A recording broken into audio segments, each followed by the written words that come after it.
What? Yeah! What? What? Check this out, right? What? What? Yeah! What? What? Check this out, right? What? What? Yeah!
Good morning, everyone. Welcome to What? Where I have friends. Look, I've got a friend.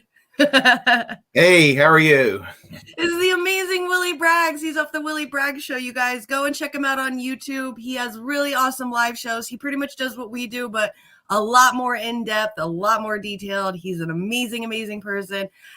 One of my favorite people now, because I'm like, automatically, you are the person that put us over the 1,000 mark. I'm just going to stick to it. You are my superhero. I absolutely adore you and everything that you do. You are an incredible, amazing person. Welcome to What? If anybody knows or doesn't know who you are, tell them about yourself, please. Oh, okay. Yeah, I'm Willy Bragg. I'm the host of the Willy Bragg show. I do commentary. I'm a socialist, and that's what I do. That's what I like to do. I like to see this country embrace a socialist perspective, and so we can have a better country, a better world. Absolutely, I completely agree. So if you look over, I don't know if you can see the comments, right? Let's see. Let me check on the comment side. I now I do. Okay. Absolutely now I do. Yeah. Okay. Okay. So I want to say hi to everybody here. So good morning, Les Bones. Good morning, Warren. Good morning, Nikki over on Twitch. Yeah, Twitch is getting hooked up. Good morning, Brandy. And good morning, Yona. I know you probably know like most of those people. Oh, So I think I know everybody here, the usual suspects. Hello, everyone. How are you this morning or this evening? Well, whatever time it is for y'all. is it evening 10, 11, 12? I guess it is like 1 p.m. over there. So it's Yes, afternoon on the East Coast. I'm so used to 1:05 p.m. saying, yeah, I'm so used to saying good morning because it's 10 o'clock in the morning. I've literally been awake for an hour. I've been awake for about an hour, so there you go. Yeah, good. Yeah, Okay, so we're like on the same page then. yeah. So before I get started, before we start talking about news and all that crazy stuff, I like to talk about what I've done the day before, like when I got off the news, just kind of talk about a little bit of my day to kind of get people going. Is there anything that you like to do after your show is done, kind of like a hobby or something that makes you happy, your escapism? Oh, and escapism. When I get a little bit of free time and a little bit of mad money in my hands, I do like to travel. But COVID had a lot to do with restriction of travel and all of that, but I'm hoping to do a little more traveling in the future. I love British television. I love British movies. I love, as far as entertainment is concerned, that's like my big pastime. I like to go. I used to love to go to concerts and places like that, but again, COVID kind of threw a monkey wrench into that to this day. Yep. So yeah. Same with me. I was a huge concert goer all throughout my 20s, in my 30s. And then when the pandemic come, I'm like, what am I going to do without being able to see my live music anymore? And I got introduced into the video game Fortnite because they do concerts in there every once in a blue moon. Now, at the time, he wasn't the concert that I went to in Fortnite. The guy wasn't very controversial at the time. It was the Travis Scott concert. It was absolutely enormous. It was fully immersive.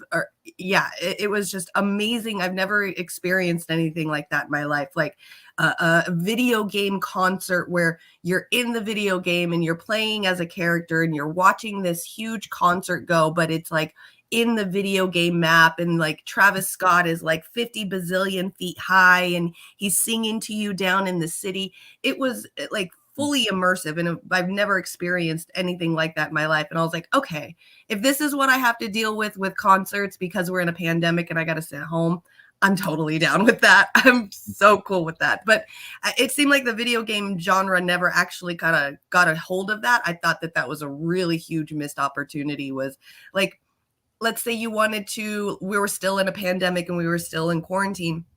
I always thought it'd be really cool to, let's say you wanted to buy a ticket to a concert of some kind, and because we're stuck at home, instead of going to buy the ticket and then going to the concert, you buy disposable like cardboard VR goggles. And so on the night and the exact time that you're supposed to be at the concert, you put on those goggles, and everybody in the world that's bought those goggles all do it at the same time, and you go and watch the concert at that specific moment, and you're there in it because it's VR, but you're still sitting at home, and the singer's up there, performing and doing all of that, but you're still sitting in the comfort of your own home, not having to go anywhere. I thought that was a huge gaming missed opportunity for them that could have probably been huge. Oh yeah. Yeah, I did go to a concert for the first time in March. I saw Ministry, and so in the mosh pit, people would say, "Oh, what is this 62-year-old man doing in a mosh pit?" I was like, "I'm not 62 years old." That's fucking awesome. Hell yeah. But they were impressed, so I was like, "Damn, I got it in me." So, Good. well. That's right. That's right. I haven't gone to any concerts at all. I feel really I think the most recent thing I went to was a couple months ago. I went to a drag show. That was about all I've gone to so far. Well, I hope to. I hope to go out a little bit more often. So we'll see what happens. Yeah, things are opening up now. I mean, everybody's pretty much back to normal. You can go to stores now and not even have to wear your masks and stuff. So it seems like everything is back to normal now. So Yeah. Well, I'm I'm able to go to weddings for friends that I couldn't before, family stuff, all that craziness. Yeah. Well, I'm vaccinated. I'm boosted, and it's up to anybody who wants to be vaccinated and boosted. And that's all I'm going to say about it. I don't want the algorithms to get us in trouble.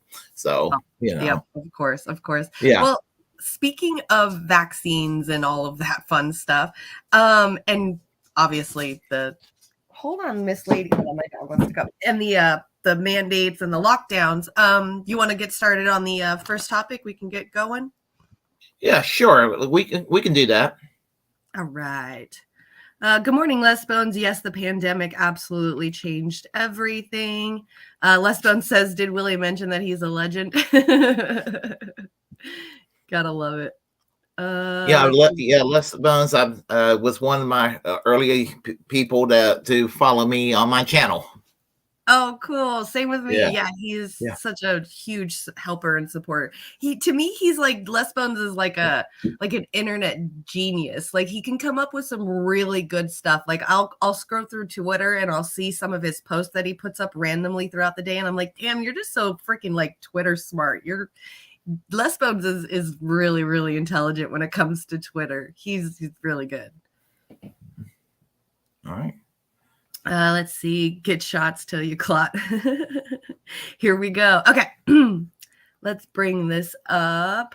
So first I have a thing. I guess we can watch the video first. Let me see what video we've got. Okay, it's just the regular news. Yeah, let's watch the news and see how the news is handling. So this week, as you already know, we probably already all heard, out in China, the people are protesting against the mask mandates.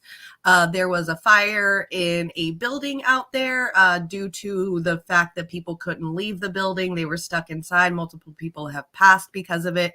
And so I thought we could talk a little bit about how we see the mainstream media, really backing up the protesters against the Chinese government, against the mask mandates.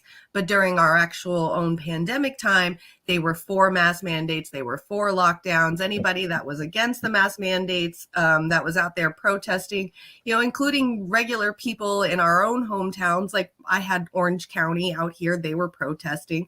But then we also had the trucker convoy protest, which they were considered as white supremacists, and Republicans and Trump supporters and Putin puppets.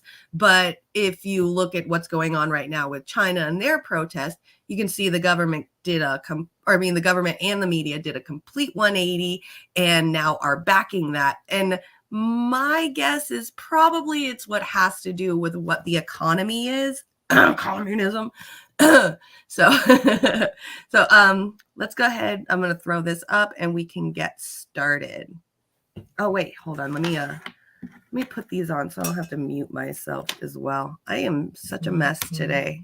It's only Tuesday, you guys. It's only Tuesday. All right. Here we go. With these protests spreading rapidly and intensely across China.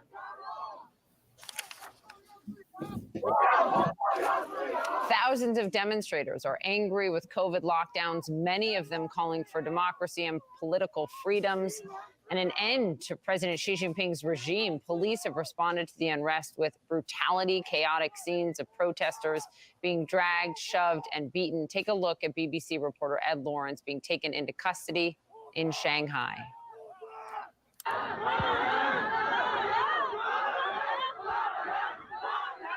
Again, that is a journalist. Look what police are doing to him, taking him into custody. The BBC, the outlet he works for, says that Lawrence was kicked and handcuffed for hours before being released. Selena Wang is live in Beijing. Now, what's funny is I think what's really hilarious about this whole situation is like this reporter is talking about how horribly this journalist is being treated because he works for the BBC, and how horrible is Beijing and stuff. But I specifically remember the North Dakota Access Pipeline and how journalists were being treated there. I mean, children were being bitten by dogs. People were getting their arm busted off by like the non-lethal weapons that they had. It's just wild to me that the news never really covered this during it when it's our police officers and our military police doing this to protesters. But as soon as we see it from in another country, CNN's like, oh, the horror, and it's ridiculous. Oh yeah, I made a joke one time about how Marjorie Taylor Greene would feel so at home in a place like Qatar that where except it's a different religion, but as far as the attitude is concerned, I mean, they don't like the authoritarianism when it doesn't fill their suits their narrative, but Yep. Yeah, there's a lot of double standards, in other words.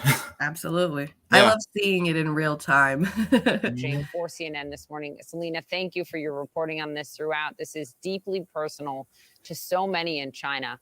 How different is this from what we've seen, at least in the last decade or so? It seems like this time is different. That's another thing too that a lot of them are saying that I'm reading as well and listening when I was trying to do a little bit more research than just CNN on this, is they're saying like this protest it feels different. It seems different, as if it's any different than any other protest any other place. I'm pretty sure if we were out here, Black Lives Matter protest was completely different out here and nothing ever got done.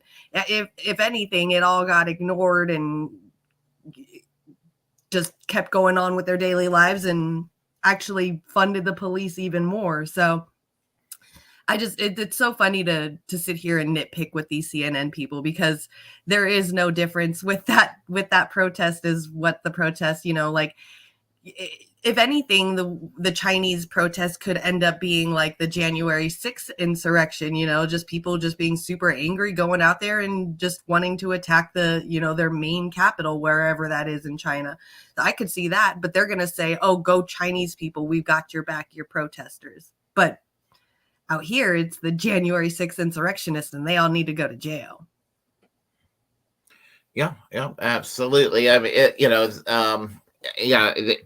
the way that the double standard again regarding China and all of that, and it comes down to economics and everything. There will again, it just depends on the government and where the sentiment of the American people. Right now they want to vilify everything Chinese right now, and or vilify everything Russian, or they want to vilify the other. So it's not just Fox. I mean, CNN will do it in their own way too. Yep, absolutely. Yeah. Just right now, the liberal media is hating on China. Exactly. Shake and Bacon. Good morning, Shake and Bacon. Canadian police use horses to trample anti-mandate protesters, and media celebrated it. Exactly. That's the problem. This is unprecedented since Xi Jinping took power. What we are seeing is surreal and unbelievable. Last night, I was there in the middle of a protest in the capital of China. We're talking about a country where it is extremely dangerous to publicly criticize the party, especially Xi himself. You risk prison time or even worse, but that is exactly the risk people are taking across the country. And last night in Beijing, they were chanting over and over again, we don't want COVID tests. We want freedom. Some shouting for freedom of speech, human rights. Many people also holding white papers in their hands. It's a sign of solidarity against censorship. And I spoke to a protester who told me he motorcycled and biked more than an hour to get to the scene. And when I asked him how he was feeling, this is what he told me. I'm overwhelmed. Every conscientious Chinese should be here. They don't have to voice their opinions, but I hope they can stand with us. And I cannot overemphasize how rare it is to have someone speak to CNN maskless in public. It shows just how determined they are for their voices to be heard. And after 2 a.m., more masses of police filed in. They were forcing us to disperse. Did you hear what she said? How brave they have to be to talk to CNN maskless? I'm pretty sure if that was in America, Jesus Christ, it would be completely, absolutely different. Yeah. Oh yeah. It would be. It would be. Just observing how they treat the attitude to how they treat situations in other countries versus here, and human rights and what have you. I mean, they will condemn to condemn capital punishment in another country, but will condone it here, for example. I mean, it's that sort of mindset. I mean, or whatever else issue there is. Yep. Even Marxist Puppy right here said it really good too. The mainstream media is criticizing China on human rights. Meanwhile, America has more prisoners than any other country in the world. Exactly. Absolutely. Case in point. Our freaking prison system actually sues the states because they don't get enough bodies inside. That's how bad it is. Yeah, and they actually found a way to put a profit motive in our prison industry. I mean, that's totally fucked up. But I don't understand how that is right, because the justice system, when it comes to justice, there shouldn't be a profit motive, which I don't consider there to be a profit motive in the justice part. But when you get into the prison system, that's where it starts to become profitable for people. And that's where I don't understand. If it's part of justice and people are having to be served time to fulfill justice, there shouldn't be a profit motive for that. That should be governmentally, nationally owned. That way people can feel like they have been justified. Yeah, to have a profit motive, it means that you want to keep the crime industry going because people are making money off of this. So absolutely, yeah, completely agree. Yep. Okay. First, we saw those videos of violence in Shanghai during the protests, but at least what I witnessed yesterday was peaceful.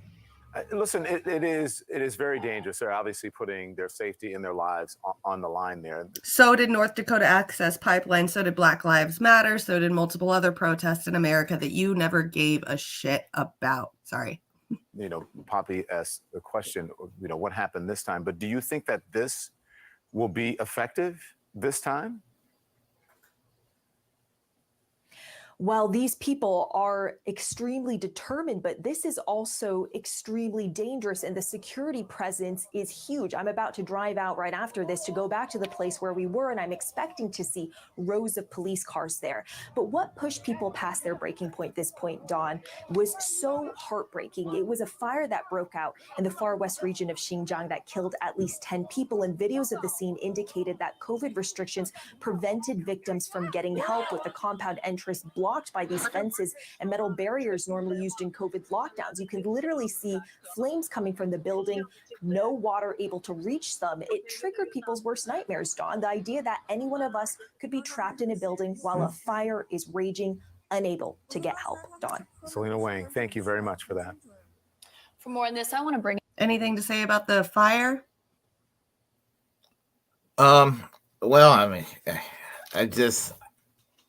I mean, it's just more of the same. Yeah, pretty much. Yep. Okay. Good morning, Amber. Good to see you. I love you. I hope you have a good day at work. Let's see what Shake and Bacon says really quick. The police also seem to get caught pointing out a journalist, walking up to them and shooting them with a rubber bullet at close range. The same journalist was one of the only ones questioning Trudeau during a media scrum, and it did seem like they got singled out. Absolutely.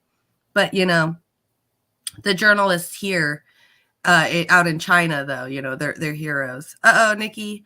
Oh, no. Don't say that, because that's what we're talking about right now. Yeah, I have to be careful what I say on YouTube these days. So sometimes when I say something on one of my commentaries, I'm like, oops, did I say something I'm going to get in trouble with? I'm like, uh-oh, I better keep my mouth shut. I'm like, I hate that. I have to self-censor myself sometimes. Right. Over little things that I don't think I should have to self-censor over. Mm-hmm. Yeah. See, I just fight. I fight them. I think we've gotten one strike before, and I fought it because they told us we couldn't go live for a week. It was that strike, that kind of strike. And I fought it, and probably within about 30 minutes, we got it taken away. So I'm like, you guys want to strike me? I'm going to fight you then. We could take this to the streets. Not a bad idea. Right. Yeah. I don't get a fear when they strike me or anything. I mean, yeah, I understand. Like, yeah, you could get your channel completely taken away and stuff, but they do the strike things to scare you into not doing things. I feel like if you just fight it, they'll probably be like, well, okay, you know, if you go in there and you tell them, well, you tell me specifically in my video where I said there was medical and misinformation, and then we can talk about you striking me. I don't take that bullshit from YouTube. So Yeah, they don't even allow you to contact them like by a phone number or anything like that. I've tried, you know, I mean, I try all proper channels, and it's ridiculous. They make it so difficult, and the one little window area where you can contact them and you explain your situation, they will still basically reject your claim, even though you made it clear what the misunderstanding was. mm-hmm. At them on Twitter. Just tag the shit out of them on Twitter. Make multiple posts asking them why it happened and that you want to speak to someone. You even go Karen on them on Twitter. Like, I'd like to speak to your manager, YouTube. Just do it on Twitter. That seems to be anytime that I've had problems with them on YouTube and it's really hard to get a hold of them, I'd tag the shit out of them on Twitter and they finally get a hold of me. They pay attention on there, especially if you make enough ruckus where people are sharing it out too and retweeting it. You'll get their attention eventually. Okay, I'll remember that next time I'm in trouble. Good. Yes, you're welcome. I'm in trouble a lot, so I know how to handle it. I'm always in trouble. All right. Yona says Biden-Harris illegitimate regime was militarily installed with the new federal green zone, where the deep state now openly overrules the puppet political Potemkin storefront of faux democracy. Damn. Shake and Bacon says, didn't Twitter just get rid of their COVID misinformation policy at least? Other platforms need to do the same. I agree. Yeah, I think so. I don't know what's going on with Twitter. Twitter's off the hook right now. Nikki, I have to go, but I'm Yeah, no, I love you, girl. If you don't make it back before then, just go ahead and start your show, and I will go ahead and raid you when I end at 1:00. China and the USA are far more alike than different. Absolutely. That's what I was thinking earlier too. Like, China and USA are no different. It's just one uses the word capitalism and one uses the word democracy communism. Because if you think about it in a way, I mean, America has a little bit of socialist communism type programs, at least out here. You know, you've got Medi-Cal, Medicaid, Social Security, disabilities, things like that, you know, fire departments. Those are social programs. That's a type of communist society. But also in China, we have, or they have, a very capitalist society, even though they're known as communist as well. So I agree. There is not really much of a difference. I think the only difference is that Xi Jinping has figured out a way to scare anybody who wants to run against him. And we just kind of have to go back and forth between red and blue with the different heads, but the same vision. Well, actually, many right-wing people in the United States and even some liberals will criticize China's social credit system, which I'm not a fan of myself. However, the United States has their own low-tech version of a social credit system. Basically, anything that people will say or do can be held against them for the rest of their lives. And that's a sort of a social credit system in a way, too. Mm-hmm. Absolutely. Yes. Yeah, we're a very unforgiving society. You're absolutely right with the censorship and deplatforming and just what we were talking about right now with striking on YouTube. You know, those are those forms. Absolutely, I agree. And it goes across the spectrum. Yeah, there's a lot of liberals doing this, but there's a lot of right-wing people doing this too. And it goes across this as a culture war tactic from all sides doing this against each other. And all of us, whether we're on the left, right, or center, we're all being kind of caught in the middle and being a victim of it. Yep, I agree. Absolutely. All right, let's finish this. Bring in CNN anchor and chief national security correspondent Jim Sciutto, who is in Washington. Jim, there have been signs of dissent, but do you think that this new wave of anger is... I'm sorry, really quick side note. I've been seeing this girl a lot more often recently or lately, and I swear she's so pretty, but the way that her mouth moves is so weird. Just had to say that. posing a bigger challenge for Xi Jinping's government? It is definitely posing a challenge to the government. The question is how big of a challenge, because this is a government that has built a security apparatus over 2 decades precisely to control this kind of thing. But let's look at the scale of this, right? The protests happen in China. It's a country of more than 1.5 billion people, but those are local. This is national, and it is affecting China's biggest, most powerful cities. Of course, the capital, Beijing, Shanghai, business center, Guangzhou in the south, Nanjing, Wuhan, Chongqing, Chengdu. These are cities of tens of millions of people in many cases. And when you look at the protests, they're not small and isolated. They are often involving hundreds of people out in public places, as Selena mentioned, with their masks off, allows them to be easily identified. And that is an act of courage in this country, because this is a country that tracks every act of dissent. It knows who you are, and it punishes those people. It's an enormous risk to do what these people are doing to challenge the government. And this is something that Xi Jinping is certainly noticing. They are not just saying, I have a problem with China's COVID policy. They are mentioning Xi Jinping by name, and they are mentioning freedoms by name. Listen to this particular point. This is in Guangzhou in the south. Listen to what the protesters are saying here. We'll play the clip.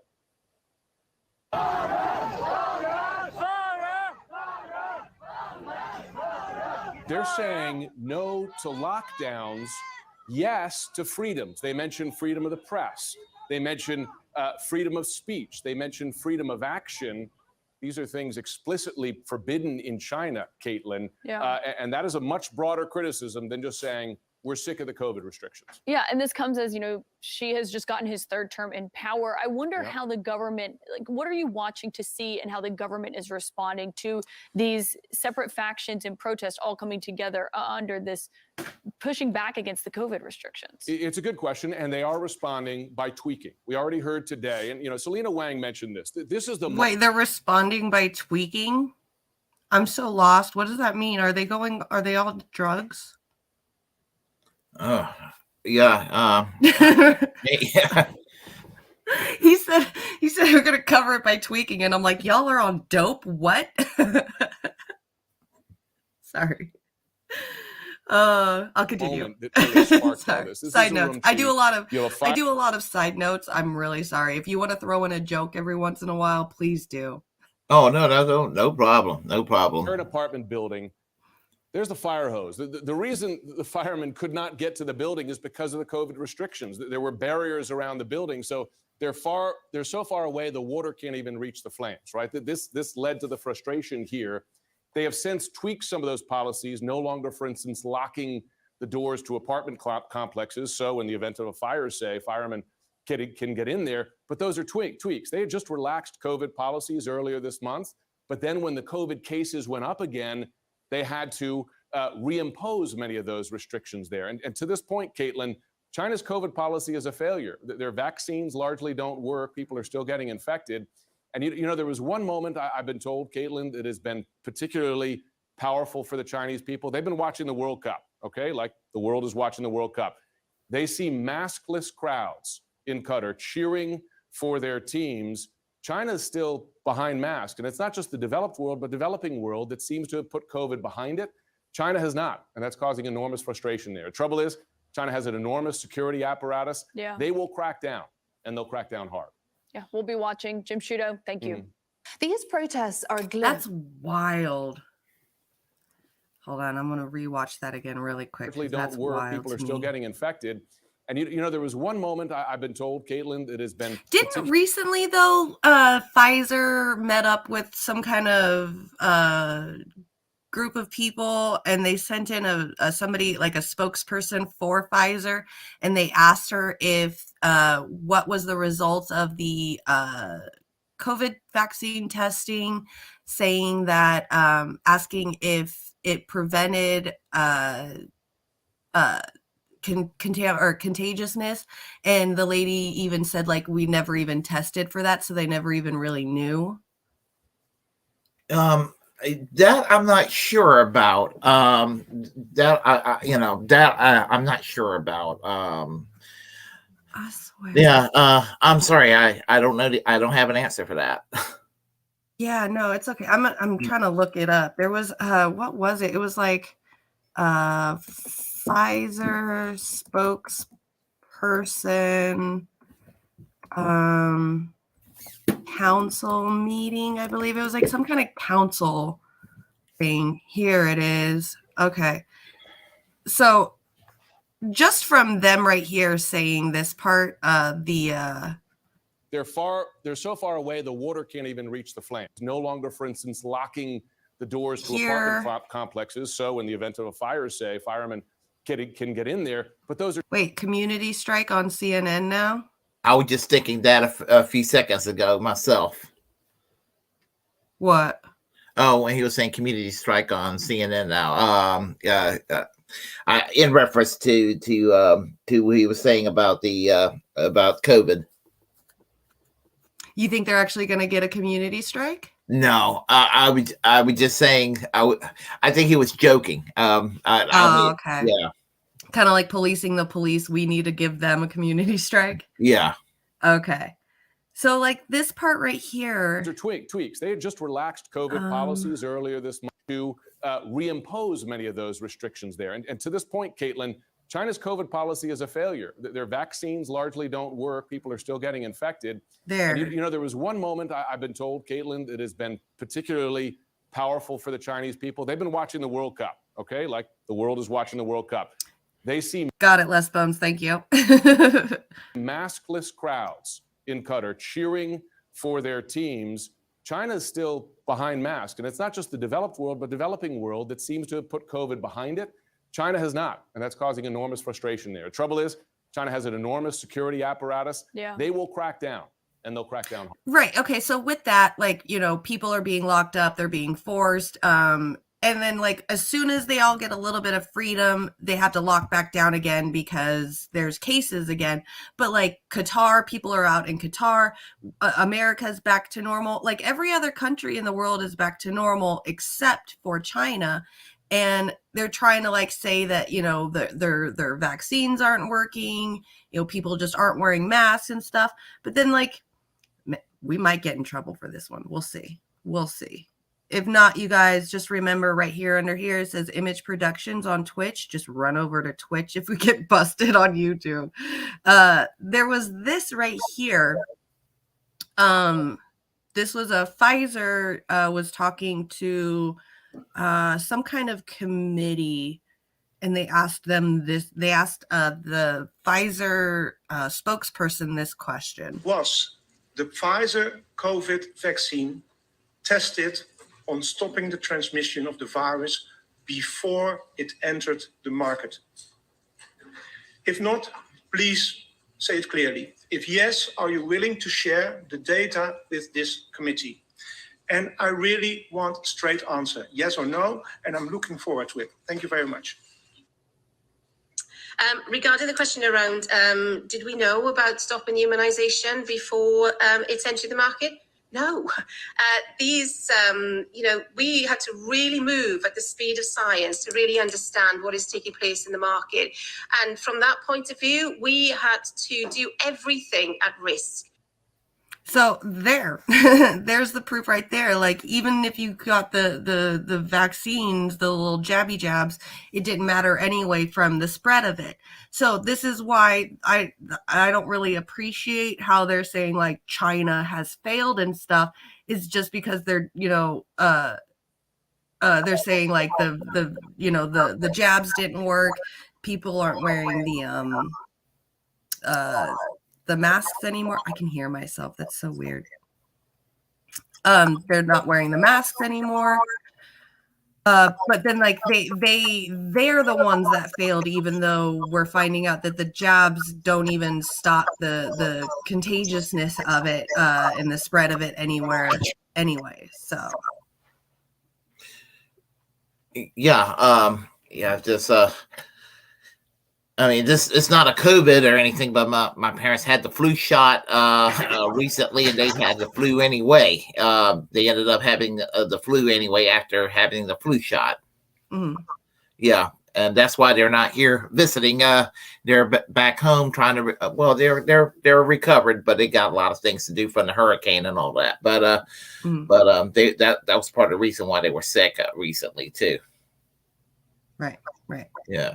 Shaken Bacon, would you buy a fake Gucci bag? No, then why would you get a fake Vax? I is a genius.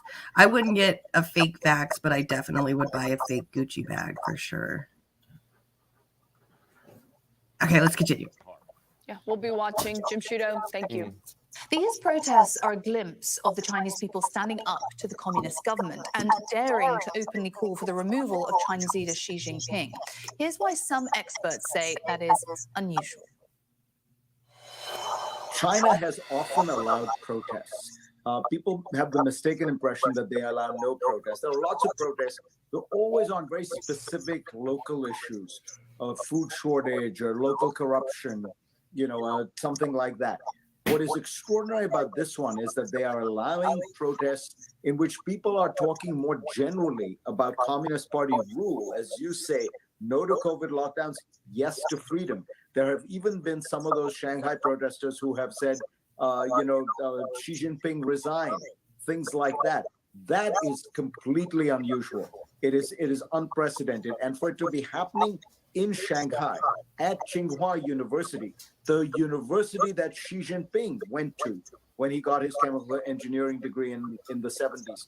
That is what makes this quite unusual. In China, I really doubt that we've got a situation whereby you're going to see sort of an overthrow of the Chinese Communist Party and the Chinese leadership. The Chinese security services, like all intelligence services in authoritarian countries, spend a lot of time trying to penetrate, get inside these groups so that they can have spies inside to know what they're up to. So it's a difficult balancing act, but I don't think we're going to see the collapse of the Chinese government anytime soon.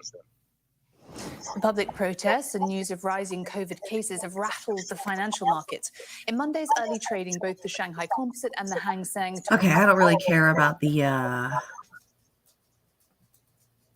the economy. So here is a article as well that I was reading this morning about it.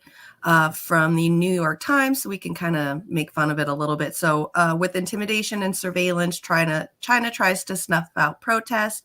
Communist Party officials are using decades-old tactics along with some new ones to quash the most widespread protest in decades, but Xi Jinping is silent.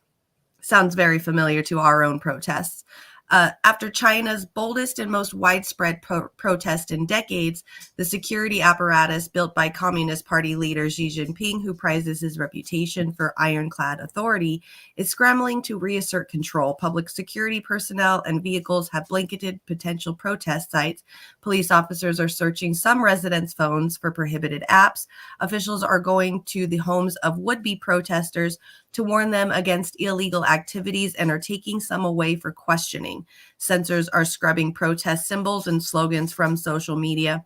That pretty much sounds to a T like a lot of our protests out here in America. They're just, New York Times is just against it because it's in a communist country. On Monday, the demonstrations were already smaller and more scattered, and on Tuesday, there was less talk among protesters. The campaign to quash the protest on multiple fronts draws the party's decades-old toolkit of repression and surveillance. Repression and surveillance, that sounds very familiar as well, which Mr. Xi has upgraded in pursuit of unshakable dominance. Wow, that's some harsh words right there. He has expanded the police forces, promoted loyal security leaders into key positions, and declared that political security for him and for the party must be the bedrock of national security. See, there it is right there. The American capitalist wording right there, giving up all kinds of freedoms and everything like that for national security. We use that a lot. We've been using that a lot since 9/11. A lot. Too much. Yeah. Way too much. Yeah. Okay. It looks like okay. Shake and Bacon says, Wait, Lesbon says, what? Jimmy's a pro-China, anti-American communist. Gucci's from Italy, but still. Hey, I like me. I don't like the expensive stuff. Like, I will never support Gucci himself. But if I'm going down to, like, downtown LA to Santee Alley, and there's, like, a little booth there with, like, the fake Gucci bags and the fake Louis Vuitton bags and stuff that are, like, $30, and you can't even tell the difference. Hell yeah, I'm gonna hook up those motherfuckers who made those in a fucking in a factory way before I'm ever gonna hook up Gucci's rich ass. For sure. I actually have a fake Gucci, so what now, Les Bones? What now? I'm really curious what the next pandemic will be. So many world leaders talk about preparing for the next pandemic, yet COVID was supposed to be a once-in-a-lifetime pandemic. Yeah, I'm pretty sure the next one's going to be, I'm hoping, my hope is that they're not going to be all crazy like they were with this. I'm hoping maybe Bill Gates will be dead by then, so we don't have to hear him be like, everybody needs to get vaccinated. You're all are going to die. You know, all that like end of the world apocalypse stuff that Bill Gates was talking about. I'm hoping it's not going to be like that, because even though this pandemic wasn't as bad as we thought, I mean, it was bad. A lot of people have passed, but from what Bill Gates was saying, like, it was apocalyptic. Like, it was supposed to be like the Black Plague. Like 1/3 of the entire world's population was supposed to be gone by the end of this, according to Bill Gates, at least. So we'll see. We can always hope that it's not as bad and that just Bill Gates is just gone, so we don't have to worry about it anymore. Well, I knew from day one that for what my limited knowledge from day one, that it wasn't anything close to the bubonic plague. I mean, because we already knew kind of more or less how to protect ourselves from it. I think that some ways we were a little, well, in my opinion, I think we were a little bit alarmist in certain areas, and then you have people on both sides that decide to make a goddamn culture war out of it. Yeah. So the mask zealots and the anti-mask zealots, and it just became a clusterfuck in this country, especially. Mm-hmm. Yeah. Fiona says the next pandemic is already on the way. Measles. That's scary if measles are back. I heard that what is it? The one where you have to sit in an iron lung? Polio. I heard that possibly could be coming back as well. Really? I heard, but I'm not sure, because there's still a guy that's alive that has polio. He like lives in the iron lung. He just got interviewed like last week from a YouTuber, so it's still out there. Oh, okay. Well, hopefully we're just being alarmist and it's not going to happen. Right. Yeah. Absolutely. It's really interesting to learn about that, though. Okay, let's continue reading. Yet even as Xi rolls out police, he's projecting an unruffled appearance of business as usual, him ignoring the protests.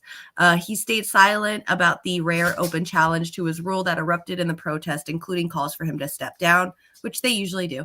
He appears to be wagering that by outwardly ignoring the demonstrations, he can sap their momentum while the security services move in and the party's army of online loyalists try to discredit protesters as tools of American-led subversion. They're saying as little as possible for as long as possible. If they speak, it could inflame the situation, so it's better to sit back and pretend nothing is happening, which is pretty much what our own government does as well. When we protest, they do the same exact thing. They completely ignore us, discredit us, tell the news, and the news tells all the other people that aren't in protest that we're just Putin's puppets, or we're Russian puppets, or we're communists, and this is why we're, or if it's the mass mandates, then they're considered supremacist and white supremacist and racist and Republican, and they don't care. So they're saying, okay, so and also the ignoring of of protesters. Our government absolutely does that. I mean, I even remember when the North Dakota pipeline was going off and Obama was about to leave office and Trump was about to get in, and Obama had an opportunity to help out the protesters to end DAPL, and he decided to not do it. I remember him specifically saying, no, he's not going to do that for them. He's going to continue to allow DAPL to go. And that was just like proof right there that he was just ignoring us and just completely just allowing his really rich elitist friends create more pipes to make more money. So our government does the same exact thing. There's literally a no difference with how Xi is handling his own protesters compared to us. Let's see. On Tuesday, the People's Daily, the party's main newspaper, featured Xi talks with visiting the Mongolian president. Not a word about the protesters. Still, there seems to be no doubt that inside the guarded seclusion of the party's leadership, Mr. Xi and his advisors have been monitoring the unrest and plotting a response since the protest of 1989. See, this is another thing that they're saying is like this, that China hasn't had a protest since the 1989 one. Chinese leaders have fixated on the dangers of anti-government social movements, determined to nip them in the bud to avoid the trauma of another bloody crackdown. This is just, there's like just so much to read. We do not have to read all of this if you don't want to. What is your opinion on what's going on? What do you think? Well, as far as the whole situation and everything, from the American side, I just think that the narrative, obviously, with the right wing in this country, to put it down to domestic politics, I mean, whereas liberals have accused a lot of right wingers of being pro-Russia. And a lot of right-wingers accuse liberals of being pro-China. It looks like everybody kind of wants to kind of look at China and kind of rush toward World War III on a foreign policy level as much as they do with Russia with this whole Taiwan situation. So they're using these protests in with regard to the mask mandates and all that. I mean, I think that there might be a part of it that they're trying to use as propaganda fodder, for example. And just to try to create anti-Chinese sentiment and all of that. I mean, that's how I'm viewing this. And for me, I don't want to be antagonistic toward other countries at all. And as far as the hypocrisy of the whole mask mandates, that they condemning the Chinese government for for cracking down on anti-maskers, whereas it's the flip the other way here. I mean, I don't know. It just seems very hypocritical. Absolutely, I agree. That's pretty much like the gist I got of all of that as well. Was it's absolutely hypocritical. Yep. So. I got what you sent me, Holly. Is this also about China? Because we can watch this too. It says Apple's iPhone factory Foxconn is back in the news this week after workers rioted following a number of alleged issues. Western media obviously won't put across the clear picture without spin. That's okay. So it's about the spin job of the mainstream or of the news about China. Okay. I'll give this a 12-minute video a watch. I don't mind. I'll put it up in like 1.5 speed so we can get through it pretty quickly. But Holly just sent this to me, so definitely a little bit more about China. Sorry, I'm keeping you on about China for like almost an hour now. Hey, you guys, just a quick update on the situation at the Foxconn iPhone factory in Zhengzhou, Henan Province, China. This is reports on China. I'm Andy Bora. Let's get reporting. Now, you guys will have heard about the riots or protests, however you want to put it, at the Foxconn factory in Zhengzhou, the capital city of Henan Province. in central China. Now, there is some confusion, obviously, with no thanks to foreign media about what is going on there. A lot of media initially put it down to COVID restrictions. That is not the case, although it is related in some way. You guys might remember about a few weeks ago, there was a bit of an uproar at the Foxconn factory and some workers left. That is because of the COVID situation, largely. Many of them didn't want to be locked down inside the factory and were worried that they may not be able to leave freely. So some of them chose to leave, which has led to the current situation in that Foxconn had to advertise for new employees to come. And it appears that a couple of situations surrounding these new employees' arrival has led to a bit of an uproar. Now, if you haven't already, you can check out the video I did a few weeks ago on my YouTube channel about the original Foxconn situation. But basically, the situation now, like I said, relates to some payment issues regarding new employees, as well as some allegations that new employees were put in with existing employees who were worried that they may bring COVID into the situation. Now, I want to show you guys quickly this thread on Twitter, which I thought was pretty good, by Zhao Dashui, who basically spells out what is going on very clearly without any Western media spin, obviously. He says here, quite rightly, let's set the record straight, the protest is not about pandemic control policy, so it's one of the contributing factors. The main problem here is Foxconn is accused of changing their temporary employment contracts and not honouring their advertised pay, which is completely true. I have an advertisement here that Foxconn put out earlier looking for new staff, promising a lot of, here we go, retention, bonuses, and so on, clearly mentioning amounts here for certain sectors of the factory and the dates. And allegedly what has happened is some workers have said that once they received their contracts, the contracts stated different amounts and different dates, which led to a bit of an uprising by what you saw in the videos all across Western media and social media, which isn't a good look. Now, obviously, the police or riot police had to be called in because order must be maintained. So, of course, when you have thousands of employees who are angry, wanting to lash out, and then police coming to restore order, there is going to be some disagreements, I guess you could say. Here we have... Hey, they knocked over that car. That was awesome. Sky News blowing it up, though. Protesters attacked by police at Foxconn Apple iPhone factory in China. That's not the case. I mean, the police need to use force to get things under control, but I don't think it's fair to say that police attacked anybody or went out of their way to attack anybody. Although, of course, police forces everywhere in the world have rogue officers who go a bit over the top. So I'm not ruling it out, but I'm just saying that that is not something that the police would go for as a whole to attack people. They just want to restore order, which is understandable. Now, another thing that hasn't been mentioned, and it is mentioned in this Twitter thread, is that Foxconn is a Taiwanese company. Now, I think that's quite important. Now, Zhao Dashui says, I look at Foxconn, an exploitative Taiwanese company, as a carton of milk. It will provide nourishment for your city when you need that low-end manufacturing employment, but please throw it in the bin once you moved up the economic ladder. Foxconn provides little benefit to your economy once all of your provinces have moved up the economic ladder. If you trace the map of Foxconn moving their manufacturing hub, you'll find the majority of its operations have shifted from southern China around Shenzhen to Zhengzhou. Now, that is key here. Now, you guys might remember the suicide net story from Foxconn about 10 years ago, or more than 10 years ago, in 2010. Quite a number of employees jumped from the building and committed suicide, unfortunately, and that was put down to terrible working conditions and among other things. Now, the factory basically didn't say anything. They decided in the beginning on a no-comment policy, which didn't help. A bunch of mainland universities worked together to create a report about the work situations there, and they found that one of the factors could have been discrimination from Taiwanese workers towards mainland Chinese workers. So that is something to keep in mind. And that certainly does exist, discrimination from some Hong Kong people, from some Taiwanese people who oftentimes will look down on mainland Chinese, which obviously isn't nice. And that can lead to a hideous working situation, especially if you're living in the factory, which they do all the time, even without COVID. These workers live in the campus on site. Now, Zhao Dashui mentions why the factory moved from Shenzhen to Henan province. So basically 10 years ago, or more than 10 years ago, Shenzhen was a lot poorer than it is today. Now that it has climbed up the economic ladder, the Taiwanese company Foxconn can no longer afford to pay the workers the amount of money they're demanding for the work. So they've moved to Henan province, which he calls a uniquely poor province. Now, why is that?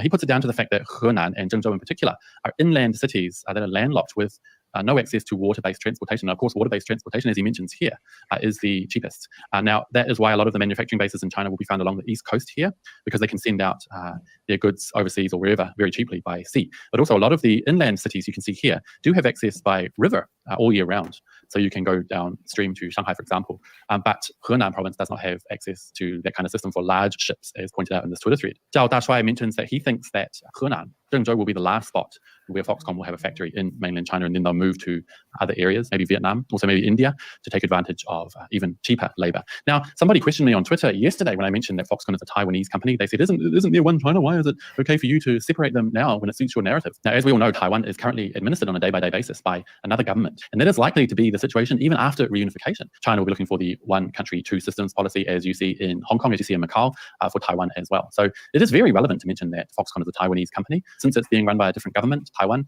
you may see some different work practices, some exploitation going on that you may not see from companies who are headquartered here in mainland China. So very relevant. Now, on the 23rd, Foxconn released a statement here where they said that new employees arriving in the factory will not be put in with existing employees. They'll be given a separate area, and that area will have been sanitized So yeah, it looks like they're saying that that part of the claim from disgruntled employees isn't true. They also doubled down a few days ago and said that there was also no payment issue and that they had actually paid as promised, which they doubled back on yesterday when they released this apology for the situation that's going on there, which they will need to do because it is really not a good look. And I can imagine that local governments in Zhengzhou are not happy at all, not to mention Beijing with what's going on there, because you can't forget that the CPC is fundamentally a workers' party. So they really care about the well-being of these workers and they want them to be treated fairly, remunerated fairly. So I can tell you now that this company will be feeling a lot of pressure from local and central governments over this situation. So they released this 3-point apology, basically talking about the situation. Now, I'll bring it up on screen now for you in English. Basically, the first one mentions that caring for employees' health and safety is the primary operating principle that the group, Foxconn, has always adhered to. And we fully understand the concerns of some new employees in Zhengzhou Park about possible changes in the subsidy policy. And they say here that after an internal investigation, they found that the problem was caused by a computer error, which I don't really buy for a second, but if they want to save face and rectify the problem and claim that it was a computer error, then so be it. But sort out the situation, treat your staff better, give them the pay you promised. The second point just mentions that they're continuing to actively communicate with employees affected by the wrongful information, which is, again, a cop-out in my opinion. And they say all employee salaries and bonuses are issued in accordance with the company policy. They say the company will do their best to address employee concerns. And the third point just basically talks about that the company, Foxconn, will support any employees that wish to leave. So they will help them to do so. And the last part says they'll also continue to support anyone who chooses to stay. So basically, an about face there in the end, as Foxconn apologized yesterday. I think basically this whole situation comes down to Foxconn's terrible treatment, probably you could say terrible treatment of staff. I mean, who's going to promise a certain amount and then go back on that? And also we saw the situation more than 10 years ago in Shenzhen where they treated their staff absolutely poorly. I don't see any reason to believe them today. And as Zhao Dashuai said on that Twitter thread, it's an exploitative company. They go from place to place and use as cheaper labor as they can, which obviously their modus operandi. And pretty soon, I'm not sure how long it will take, but as he said in that Twitter thread, Zhengzhou will probably be the last base for Foxconn in mainland China before they move on to cheaper. I mean, that's very capitalistic of China and that company Foxconn to do that anyway. I mean, Amazon goes around and does that. You think Amazon builds their buildings in like really rich communities where people you think like, you know, Hollywood Hills is looking for a job, like teenagers are looking for a job at Amazon out there? No, they're going down here. Amazon's building their buildings in the poor areas of, you know, like San Bernardino, California and shit, where people actually are like desperate for jobs because there's none out there. So this abuse of a company in China is kind of no different than how I see in America with the private companies. So thanks, Holly, for that. Well, it's neoliberalism. It stretches everywhere around the world. Right, exactly. Yeah. Absolutely does. Yep, I agree. Yeah. Well, thank you, Holly. That was very interesting. I didn't know about this company. My question is are unions allowed in China? Are people allowed to unionize out there? That's my question. And I think that in China they're not really independent unions. I think that's kind of how it works. They're not independent unions like it is in a lot of Western countries, or even in a lot of third world country, developing countries. They're not independent unions. So it kind of runs almost like a company union in a way in the private sector here in this country. So, or maybe in a best case scenario, like a state employees association, like they have in some southern states here. Here in like in North Carolina, state workers are not allowed to collective bargain.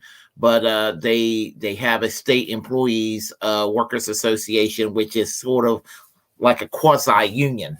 It's a way to kind of tamper down, try to keep the unions away. Okay, that makes sense. Yeah. Okay, that's interesting. I did not know that about China. Like I said, thank you, Holly. I didn't even know about Foxconn.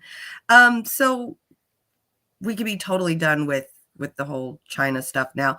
What I have next, so this weekend, what day was this? Okay, so yesterday. Ye, the artist formerly known as Kanye,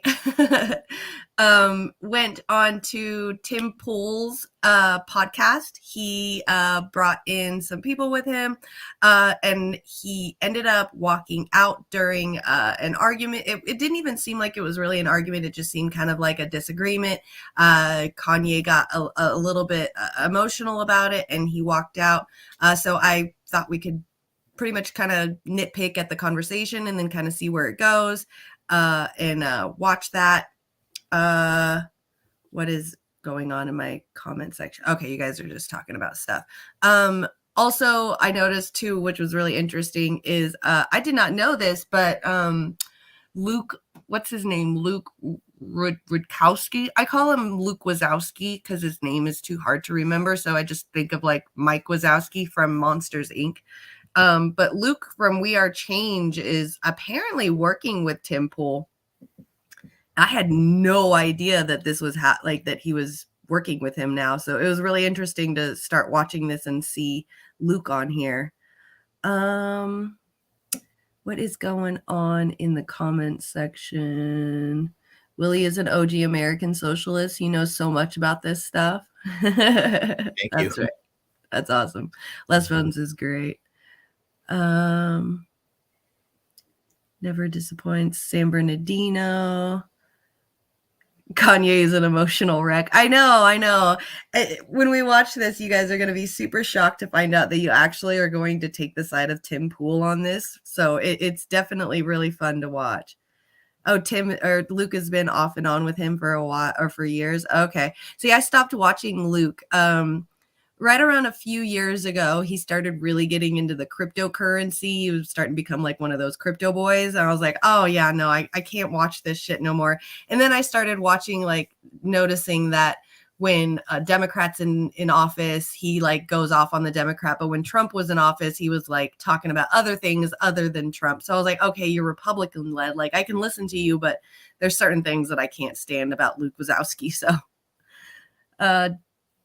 these people are terrible. Milo and Fuentes absolutely are. After we watched this, I got a cool, interesting little compilation video of Nick Fuentes that somebody put together of his own words on his own show. So, yep, Milo is actually a pedo. Hinkle probably thinks Tim Pool is based. Right. Probably. Absolutely. I agree. Okay. Let's watch this. That he is. Most extraordinarily brilliant political commentator of his generation, and he's been treated just about as badly as anybody. So I thought he deserved to be in the room too. And yeah, that's pretty much how we got together. So I have some questions about that, but we'll get through the dinner portion of how exactly this happened, what went down. So this is how you get in contact, the three of you. How is it that Nick ends up invited to this dinner, and what happened? Well, he was rolling with me. I was impressed with Nick, and I was like, just come to the dinner. And we had Karen Giorno pick us up from the airport. And there was a lot of back and forth. There's another gentleman named Jamar Montgomery that was with us. He's an engineer at Boeing, and I'm telling him we should raise everyone's volume. Okay, cool. And we sat there, and it was like when Trump came in, I said, do you want to sit alone? He's like, no, bring your friends in. So a big thing is like Trump had no idea who Nick Fuentes was. But this whole, I just got to go right to the heart of this anti-Semite claim that's happening. So the whole conversation was supposed to start about the meeting with Trump. This week, I guess he had a meeting with Trump. He brought in Nick Fuentes. Trump said that he didn't know who he was, and everybody in the mainstream in politics he gave him a huge amount of backlash for even going in with Nick Fuentes to even meet up with him.